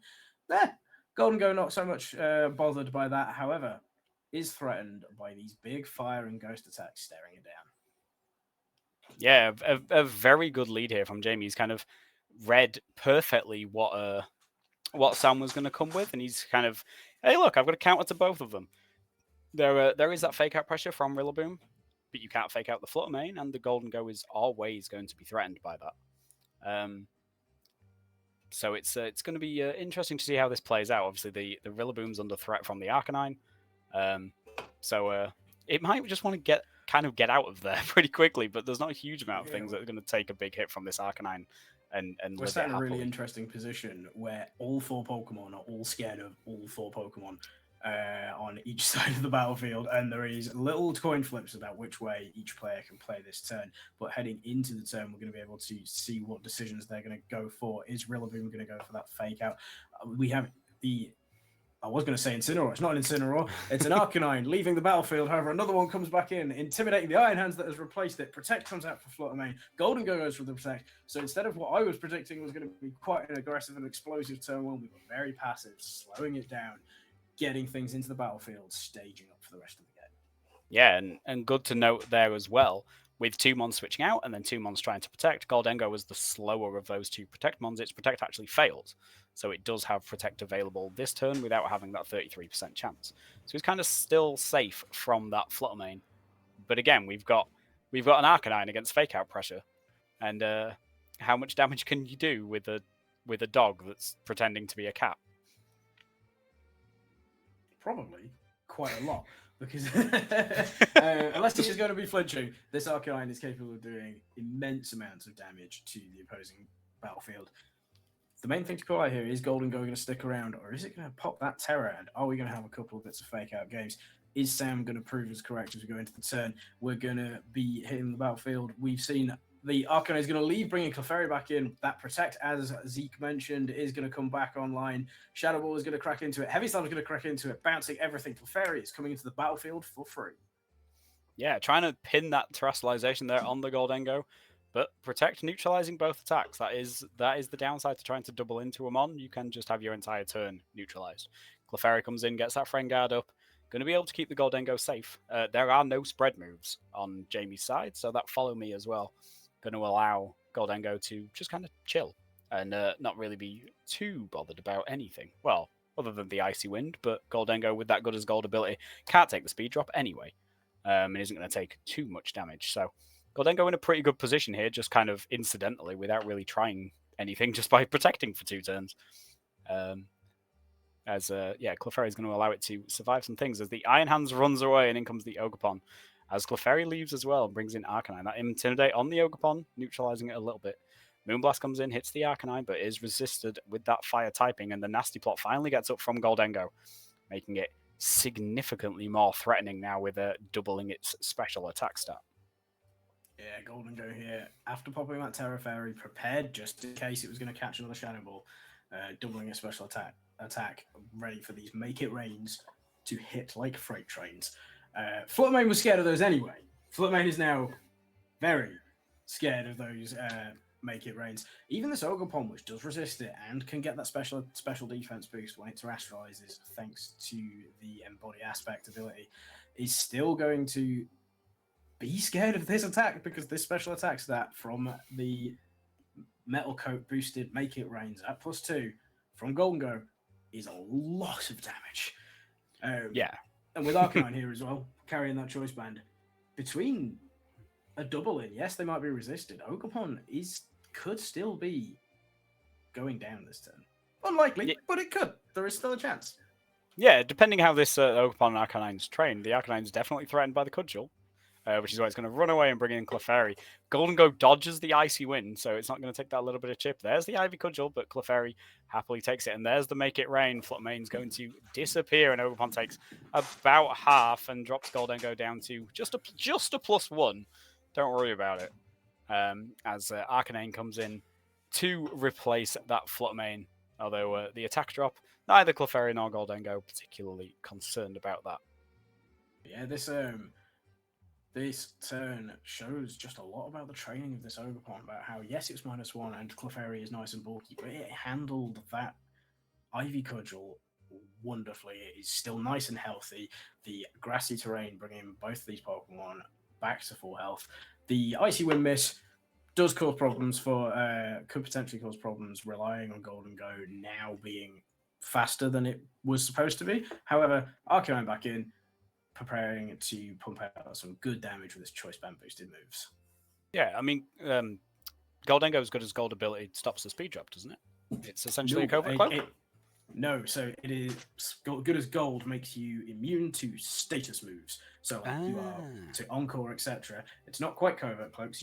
The only way to reduce its speed or get like a paralysis on it is through secondary effects. Secondary, right. Okay. Yeah, as you may have noticed, I didn't play Regulation E, so fair enough. That's new to me. But yeah, so this Goldengo is still going to be threatening, still going to be pretty speedy. So this kind of comes down to how these Arcanines are trained. It came down last turn to how Sam's Arcanine was trained. This turn kind of come down to how James is, where Goldengo's not going to like some of the things it can throw out, and so just protects to make sure it keeps itself safe, and so does the Clefairy, just to scout out what this Choice Band Arcanine wants to try, and it's going to be a Rock Slide, and then the Ivy Cudgel, all just bouncing off these protects, stalling out a turn. We know what the Arcanine wants to do now. It's Rock Slide or Switch. Where there's a Rock Slide, there's a way, is the old VGC saying. We haven't seen Rock Slide in VGC for a long time up until now. However, we might be getting some tactical flinches coming through from these choice-banded Arcanines. Going into the next turn, we're going to be able to see both these Pokemon nice and healthy for Sam, taking the Protect. Yeah, the flinch game's pretty good. Gets around this Follow Me, and maybe the Goldengo just does nothing. As the Cudgel comes in, hits Clefairy. Clefairy taking another one, and there's the flinch on the Goldengo.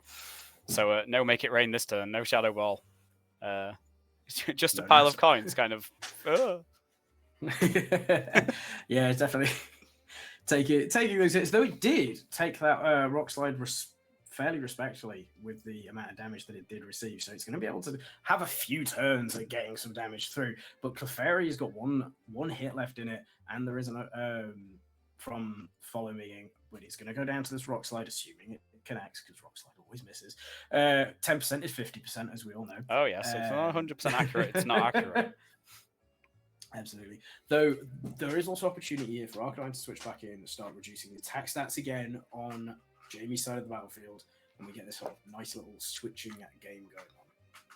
Yeah, so the only issue with Arcanine coming in, well, it does get that Intimidate, while Ogerpon is already at -1.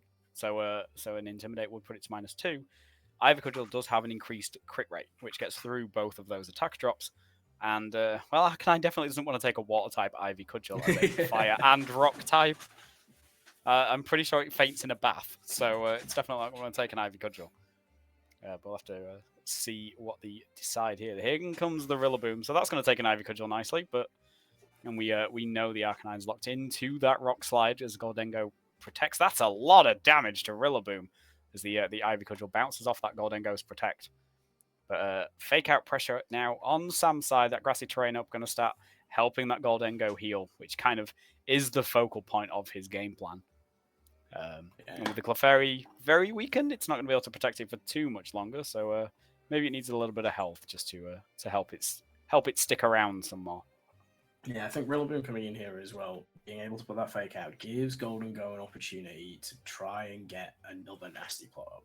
Because if it gets to +3, that is going to be an even scarier Make It Rain, which can start snowballing Goldengo into just very damaging positions. But obviously with Jamie also missing their Fluttermane, being down a Mon, any window of opportunity that Sam is going to take to pressure that lack of ability to start positioning and switching around on the battlefield, it's going to be taken. Yeah, we know the Iron Hands is in the back. It's got that assault vest. It's not going to take too much from Make It Rain. But if this does get to +3, which the Ivy Cudgel comes in, drops it to about half, but just a Shadow Ball onto the Arcanine, along with that fake out from Rillaboom, that is going to put the Arcanine in pretty dangerous territory for some hits here. And, well, all of Sam's team still pretty healthy. The Clefairy's quite low on health, but all Formons still alive and kicking. But the Arcanine not wanting to come in too much just in case it catches a stray Ivy Cudgel. It's always a bit of a risk, I think, you take when running something that is 4 times weak to water.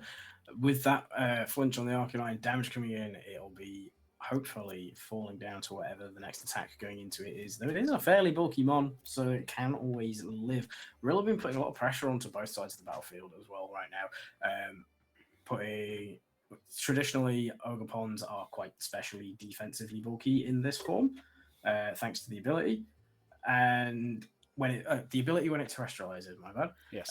And they, with the grass typing, and if it loses that grass typing, taking the attack from Rillaboom is something that is going to prevent. Yeah, the terrestrialization here on terrestrialization here on Ogre-Pon, very boom or bust. Does maintain that water typing, maintains that steel resist for the Make It Rain, but then becomes very, very vulnerable to this Rillaboom. Is it going to just grassy glide and kind of remove it before it even gets a chance to move? As we see Protect once again from Goldengo, just trying to keep itself healthy as the grassy glide does come out, but into the Arcanine, so that is going to take that down, and well, that leaves Jamie with just Iron Hands and Ogre-Pon left as the Protect from Goldengo once again nullifying that Ivy Cudgel. So this grassy terrain and kind of protecting every other turn, helping keep this Goldengo healthy. Still above 60% health and still at +1 special attack with that Fairy Terrestrialization. So it's starting to become a little problematic, just it hanging around for so long. Yeah, it's one of the big benefits of these lower power is heavily in air quotes formats, lacking restricted, is you get these opportunities to start slowing the pace of the game down, start healing your Pokemon back up, using the grassy terrain and getting multiple rounds of grassy terrain in, boosting your special attack or physical attack or whatever kind of attack you are, your defenses, and just allowing these positioning games to come through in lots more slower and tactical ways. However, Iron Hands is in, fake out pressure is on the battlefield. Between the Ogre-Pon and the Iron Hands, I think they're going to struggle to take down the entire team from Sam, but whether any information will be revealed in the next few turns for both players will be an interesting scouting endeavor. Yeah, you've still got the opportunity to discover speed tiers, which can then sort of come into your decision making when you get into later games, as the Ivy Cudgel into Rillaboom, the Shadow Ball into Iron Hands. So takes it quite well with that Assault Vest, followed up by the Rillaboom attack as well, but then it's gonna remove the Goldengo for its troubles. So Iron Hand losing a decent chunk of health, but getting rid of Sam's most dangerous Pokemon kind of forces this weakened Clefairy in. And we'll have to see how much this Rillaboom can do to this Ogre-Pon, because Arcanine doesn't really want to go anywhere near it, and is still kind of hiding in the back, like, I don't want to get wet. I've just got images of it being like, those huskies that you see when they're just sat there howling because they're having to have a bath. That is this Arcanine right But now. it's an Arcanine, yeah. There's like a puddle, and it's like, absolutely not. Clefairy coming in here to replace the wounded Goldengo. One fairy for another after the terrestrialization, buying Rillaboom another turn to get things in and going on the battlefield. Iron Hands nice and low, especially after taking that special defense drop. Not that matters now, we've lost the special attack. Moving into the turn, we'll see what kind of positioning Sam wants to go for. Are we going for a sort of slower turn? We are not. We're going for a little bit of a slower turn. We've got a switch coming through, Arcanine coming in, putting Intimidate drops down, Woodhammer coming in and doing good damage into Ogre-Pon, especially with the grassy terrain boost coming through. However, the Intimidate being incredibly important, allowing Rillaboom to live the Drain Punch that's just hit it. Iron Hand's recovering a little bit, which could be a problem going forwards. However, with the attack drop, it is not recovering as much as it could have done. Yeah, the Intimidate really coming in here. 2 physical attackers that are kind of now stuck on the field, nothing in the back to come in and reset those attack drops. There's no electric terrain to allow Iron Hands to benefit from his Quark Drive ability. So now we see a -2 Ogerpon, which the Arcanine's still scared of, because that Ivy Cudgel, with that increased crit rate, it's always a risk. It's always a danger. And Rillaboom, yeah, managing to hang on from that Drain Punch, keeping the Iron Hands below half health. But that Follow Me from Ogerpon means threatening this Iron Hands this turn very difficult. But we've got extreme speed on this Arcanine, so maybe it's just going to get rid of Ogerpon before it can do anything. Although Spiky Shield comes up, 2 physical attackers on each side of the field, so the Spiky Shield putting in work. But brilliant read there by Sam. Knows that Spiky Shield's coming, doubles the Iron Hands and drops it. And this leaves the Ogerpon in a 1v3 situation. Yeah, being able to drop Iron Hands there is incredibly important, and it was a good read. Knowing it's not able to protect does make it nice and safe. However, Ogerpon should not be able to take on the rest of this battlefield, and I believe this will give us the final wrap-up for Game 1 into Sam's verdict, whether there is a finish here. Well, there is a forfeit. Well, he's just going to forfeit, so cool. As we said, Sam is going to take Game 1 for the Paladins.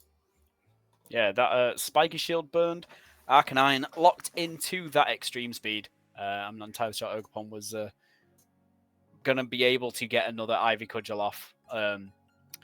So, yeah, Game 1 there, wrapped up by Sam nicely. We'll have to see if Jamie can make the necessary adaptations. We didn't see any Trick Room go up, but even with that Iron Hands Frigoraph and Blood Moon Ursaluna all kind of wanting to live there in Trick Room, Frigoraph didn't even come to the game, so it was never an option. But maybe we'll see that adaptation. The speed tier seemed to favour Sam quite a bit, so within Trick Room, they're completely reversed, and then they'll all favour Jamie. Which just allows his dangerous mons to be even more dangerous and more powerful. Yeah, our players are ready to hit the battlefield for Game 2. We're going to see what leads, what adaptations these players are going to make. Is Jamie going to change their leads? Are they going to stay the same? Players coming down. Sam is going to rock it with Rillaboom, Golden Go. For Jamie, we are going to see Arcanine and Frigoraph. As we mentioned, as you mentioned, Zeke, we've got Frigoraph coming in. The Trick Room game plan potentially offers a lot of power for Jamie here. Frigoraph is here to enable that. Yeah, so it puts Trick Room online, that Armor Tail ability. No Fake Out coming here from Rillaboom. No Grassy Glide either on the grass terrain. That becomes a priority move, so is nullified. Which kind of gives the upper hand here to Arcanine. Both of Sam's mons weak to fire damage. So we're either going to see a Terrestrialization switch or something is disappearing. And this Frigoraph's pretty safe, really, with that normal typing, immune to the Shadow Ball. So you're just looking at a spread damage, make it rain from an unboosted Goldengo, if that's what it chooses to go for. So Frigoraph kind of free to set a Trick Room this turn, if that's what it chooses to do. Arcanine's in a very commanding position. They're threatening both of Sam's Pokemon. However, speaking of Arcanine, I have 1-2. Rillaboom hitting for Fire-type Terrestrialization. However, Rock Slide Reed coming in for Jamie, the helping hand. The Rock Slide is going to do plenty of damage. Even through the -1 is going to get the KO onto Arcanine. And Rillaboom is going to flinch for its troubles as well. Yes, Terra Fire on Rillaboom, trying to read the fire damage from Arcanine. Read perfectly there by Jamie, goes for that Rock Slide, and well, it's a dog-eat-dog world, and that's Sam's Arcanine dropping there and did absolutely nothing. Oh dear. Yes, that it does. However, the one thing Sam is somewhat comfortable in knowledge of now is that Arcanine is locked into that Rock Slide. So if it wants to put that damage out again, yes, Golden Go might find itself flinching like it did in Game 1. Golden Go is somewhat safe to get itself in, start getting these nasty pop boosts up. It's just whether it's now got long enough to do anything with them. Yeah, Rillaboom's definitely not going to want to stay in and take this. So we'll have to see what's in the back. Although, no, Arcanine's just running away, bringing in that Iron Hands as Rillaboom swaps out for Clefairy. There is the nasty plot from Goldengo and the Trick Room from Frigoraph. So the dimensions are twisted, the speed orders are changed, and Iron Hands is now the fastest thing on 2 legs. And Frigoraph's the fastest thing on 4. Does that mean, technically, based on your description, Golden Go is now the fastest thing on none? A surfboard? Yeah, close enough. Yeah, Golden Go's however, it always does the manage to fastest thing on surfboards, right? However, until Surfing Pikachu re-arrives. However, where Golden Go does manage to get its nasty plot up, so while it might not be the fastest thing here on this battlefield in the Twisted Dimensions, it is going to be one of the scariest things, being able to pump out plenty of damage with a nice big Make It Rain, and Clefairy is here to keep its friend nice and safe. Yeah, Make It Rain with that spread damage. Iron Hands is going to be mostly fine with the Assault Vest, but Frigoraph kind of pinned here. It's a Terra Fairy, so definitely can't go for that because Make It Rain's then going to be super effective. But it is safe from the Shadow Ball, so it's not taking its own hit. And Clefairy not adding too much in the way of damage. It's mostly there to try and support this Goldengo. So we'll have to see how it manages to do that. As you see the Helping Hand coming out from Frigoraph, immediately encores into it. So it's a Helping Hand or bust from here out as the Wild Charge goes into Goldengo, who gets another nasty plot. Now at +4 for this stack of coins. That's going to be incredibly dangerous. The Assault Vest is a little bit invalidated now. Yeah, I was gonna. I'm not gonna. It's not invalidated. It's gonna keep it nice and healthy. However, I do not want to know the things that this Golden Go is plotting to get to this high of a special attack that doesn't involve the demise of 2 Pokemon for Jamie. However, I think that might be the case going into this next turn. As are we going to see just how much damage Golden Go is going to be able to pump out, or do we think that we are going to get another turn boosting, another turn trying to keep things alive, slowing the pace of the game down, ready so that the turn that Make It Rain finally hits the battlefield is going to cause carnage? Yeah, no spread damage on this Iron Hands, so Follow Me from Clefairy is going to be able to keep Goldengo nice and safe. Frigoraph locked into that Helping Hand as an Encore into the Iron Hand, so locking into this Wild Charge. If only you had a Terra Ground Goldengo here. As another Wild Charge goes into that Goldengo, it gets a third nasty plot now at +6. This is the highest its special attack can go. I dread to think how many coins are going to come out from this stack. We might be left with just a Gimmighoul by the end of it. It might Make It Rain, but at this point, it's going to be more like hailstones and a thunderstorm coming in with the amount of damage we are going to get cracked with. Clefairy now ready to prepare and keep its friend safe with what should be a Follow Me, Make It Rain turn coming out, while we know exactly what is stuck and encored into the field for Jamie. We know it's going to be a Wild Charge. We know it's going to be a Helping Hand, unless there's any switches, but nothing wants to switch into this. There's the Helping Hand. There's the Follow Me. There's the Wild Charge. Now let's just see how much this does. Does it Shadow Ball into Iron Hands? Who lives it? How bulky is that guy?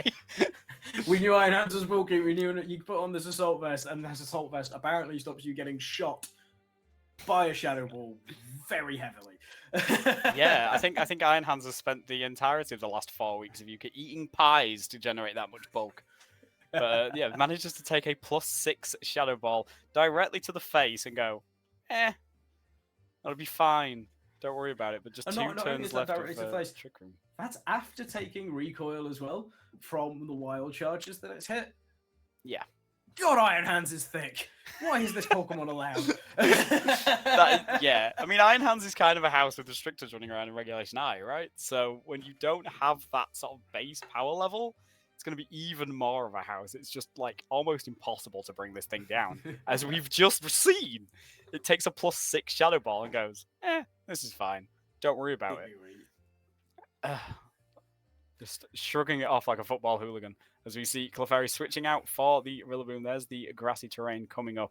As Iron Hands is running away for a Blood Moon Ursaluna. That Helping Hand onto a switching Mon allows it to switch 50% faster, I imagine. As totally a nullified turn there. Nothing too big happening. Rillaboom coming in, setting up that grassy terrain. Ursaluna coming in is still going to be pretty good under Trick Room, but we now have Fake Out pressure if the Frigoraph wasn't there. So Frigoraph still putting in work even now, and still at full health. The important thing to see here, again, A, Protect is available for Golden Go. B, grassy terrain is back. We're going to start healing things. And C, I believe this is the final turn of Trick Room that is about to expire. Golden Go is about to be unleashed outside of Trick Room with this +6 special attack, ready to make it rain into Ursaluna, whose special defense is not its speciality. Are we going to see plenty big damage? Rillaboom will not be able to do some faking out. However, it doesn't need that when it has Woodhammer available to it as well. I think we're going to see health bars hitting 0 very, very shortly. Encore ends, but Encore doesn't matter. Trick Room ends. Fake Out comes out. Not Fake Out. Protect comes out for Ursaluna. One big Make It Rain comes in. 100-0. One hit knockout following that. Woodhammer crashes into that Protect as well. The only thing keeping Ursaluna alive. Yeah, so Jamie's now down a giraffe. But in comes Arcanine, gets that Intimidate out on the Rillaboom. But we saw how much damage that took from Rock Slide earlier, so maybe we're going to play some does Rock Slide actually hit games once again, which, as we all know, when you need it to, no. But it might hit now, and this Goldengo still at +5, that Make It Rain is still going to be doing ridiculous damage. Now Trick Room's gone, it's going to actually be fairly quick, although it does get outsped by the Arcanine, so Arcanine threatening both Goldengo and Rillaboom here, with whichever move it chooses to lock. There's definitely mind games to be played here. Arcanine, we need to find out what move it's going to lock into, and we will do with it being the fastest thing on the battlefield, unless Rillaboom hits us with a Grassy Glide, which it doesn't yet. Iron Hands leaves the battlefield. Protect coming in for Goldengo, keeping it nice and safe. We do see a Grassy Glide. Iron Hands is going back down. This does reset the Protect onto the Ursaluna. However, locking into Flare Blitz keeps Rillaboom alive, and that was the smartest thing that Jamie could have done right now, because there is no longer redirection available from that Clefairy. Rillaboom is still on the battlefield. Yeah, no redirection this turn. Goldengo really doesn't want to switch out when it's already at +5. Just undo all of those boosts, all of that danger. So that Flare Blitz is going to be problematic unless Goldengo magically gets a double Protect here. And with Arcanine being the fastest thing, Grassy Glide's not going to take this out from full health. So it's almost guaranteed a kill here unless we get some double Protects coming out. Yeah, double protect is going to be what is needed. However, we're going to sacrifice those boosts. Flare Blitz goes into Clefairy. Clefairy drops back and returns to its trainer. Recoil comes in, and a high horsepower pumping out the one remaining HP onto the Arcanine. Blood Moon coming in, finishing off Rillaboom. We are now at Goldengo on low HP, lacking any of its boosts, staring down this full health Ursaluna. However, this is a single damage Make It Rain, so single target Make It Rain with the steel coat, metal coat boosting. I'm not outruling either a crit or a sneaky little one-hit KO that the Ursaluna is not going to expect. This game is certainly not over, but it's probably Luna favored. Yeah, I'd say a critical hit definitely has a chance of picking up the Ursaluna, but if it misses, then we're going to be looking at an Earth Power. As Ursaluna does hang on and would have dropped to a crit, as Earth Power does finish off the Goldengo, and that's going to be Jamie by the skin of his teeth and 14% health on a bear, taking game 2 and tying up this set. This has been an absolutely nail-biting set. Both games coming down to these back and forth, position, setup, don't KO, and now. And the game starts spiraling into... Even when we thought that Jamie was ready to win that game where he was sat, there was still a chance for Sam to come back through. And the fact that both players are able to play that way is a testament to these players' skills. Absolutely. Managing to be kind of in an unfortunate position, having to deal with that Trick Room for the full 4 turns, and managing to use that Encore on Clefairy in a way where you know how much damage you're going to be taking, you know what move it's going to be, and you can kind of play around that, especially managing to get to +6 on that Goldengo.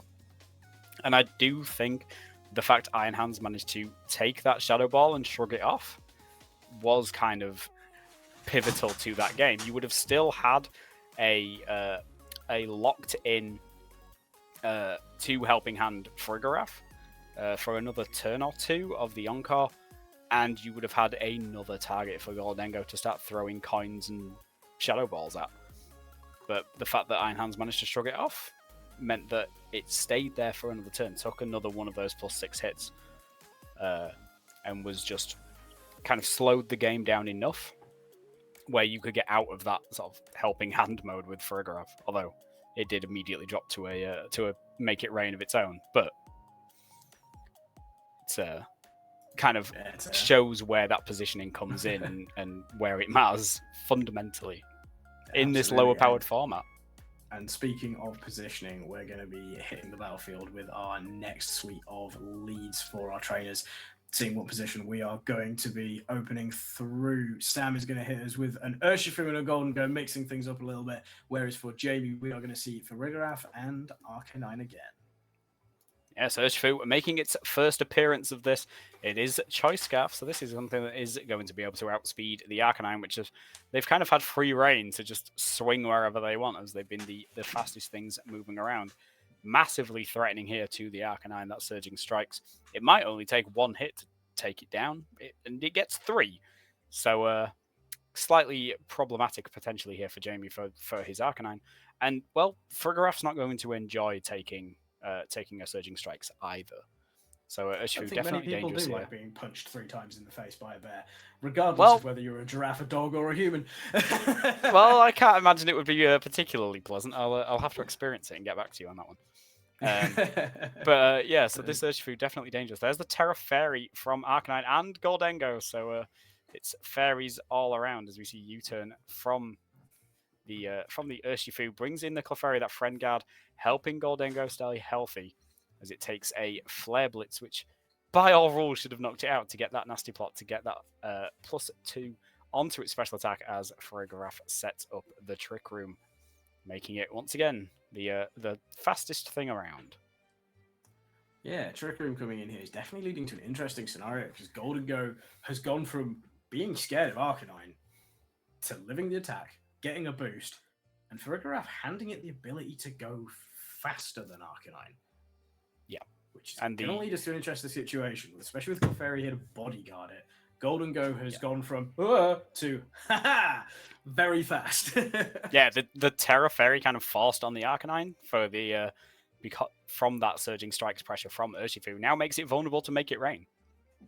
So the importance of type coverage, of sort of covering for those Terastallizations. Terastallization has made some mons significantly more useful than they maybe should have been with their typing. But if you can pincer things into their Terastallization as well, it doesn't really make that much of a difference. Next turn coming in, Clefairy is going to leave the battlefield again. Rillaboom is going to enter for Sam, setting up that grassy terrain. The Make It Rain is going to come out, being super effective into Arcanine, dropping it down to 0, returning it to its trainer. Iron Hands is going to take that attack, and with its Assault Vest is going to take it comfortably. Yeah, so that did what? 25% from a +2 Make It Rain? I mean, I'll take that. That seems totally reasonable. As we see Ursaluna coming in to replace the fallen Arcanine, which is, again, another mon within Trick Room that is massively threatening. Both Iron Hands and the Blood Moon Ursaluna very, very slow ordinarily, so in Trick Room, very fast. And Goldengo's no longer going to be able to just click buttons and take things down before they get a chance to move.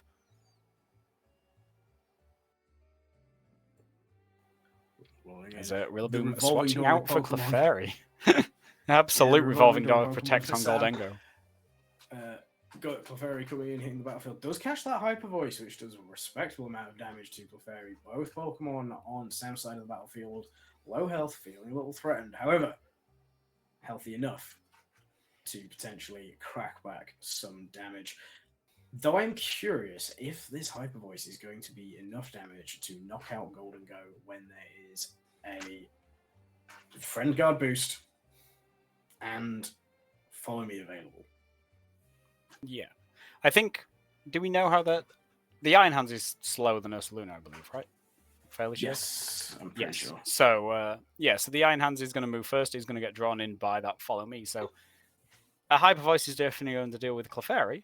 But we saw Clefairy take about 35 to 40% from Wild Charge, which is Iron Hands' highest damage move, last However, game, so it's There definitely... is Heavy Slam this game.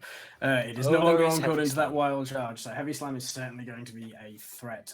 Is it going to be able to knock out this Clefairy? Is it going to be faster, slower, whatever the Trick Room equivalent is for Jamie? We are going to move into this turn ready to take some damage. However, Iron Hands has decided it doesn't want to do any of that and leaves, and so does Golden Go. Encore comes into nothing. Blood Moon comes out, cracks into Rillaboom, and through that, Assault Vest is still going to do a good 60% of the HP for Rillaboom. Yeah, huge amount of damage there coming out from the Blood Moon, which is an interesting move. It's similar in a way to kind of Hyper Beam Giga Impact, where it's an extremely powerful move, but instead of you can't do anything the turn after, you just can't click that again. But it does mean that Hyper Voice is now problematic. The Frigoraph switching in deals with that Encore attempt from Clefairy, who chose not to go for the Follow Me because Rillaboom was coming in to take the hit in place of Goldengo. Just 2 turns left of this Trick Room now. So can Sam navigate his way through these final 2 turns? But of course, Frigoraph means no Grassy Glide, no Fake Out, and the Ursaluna is going to move before this Rillaboom if it chooses to stay in. Yeah, it's all on Clefairy here to try and keep the Rillaboom alive. Helping Hand is going to come in into Ursaluna. Icy Wind is going to come in, slowing things down for when we drop out of Trick Room again.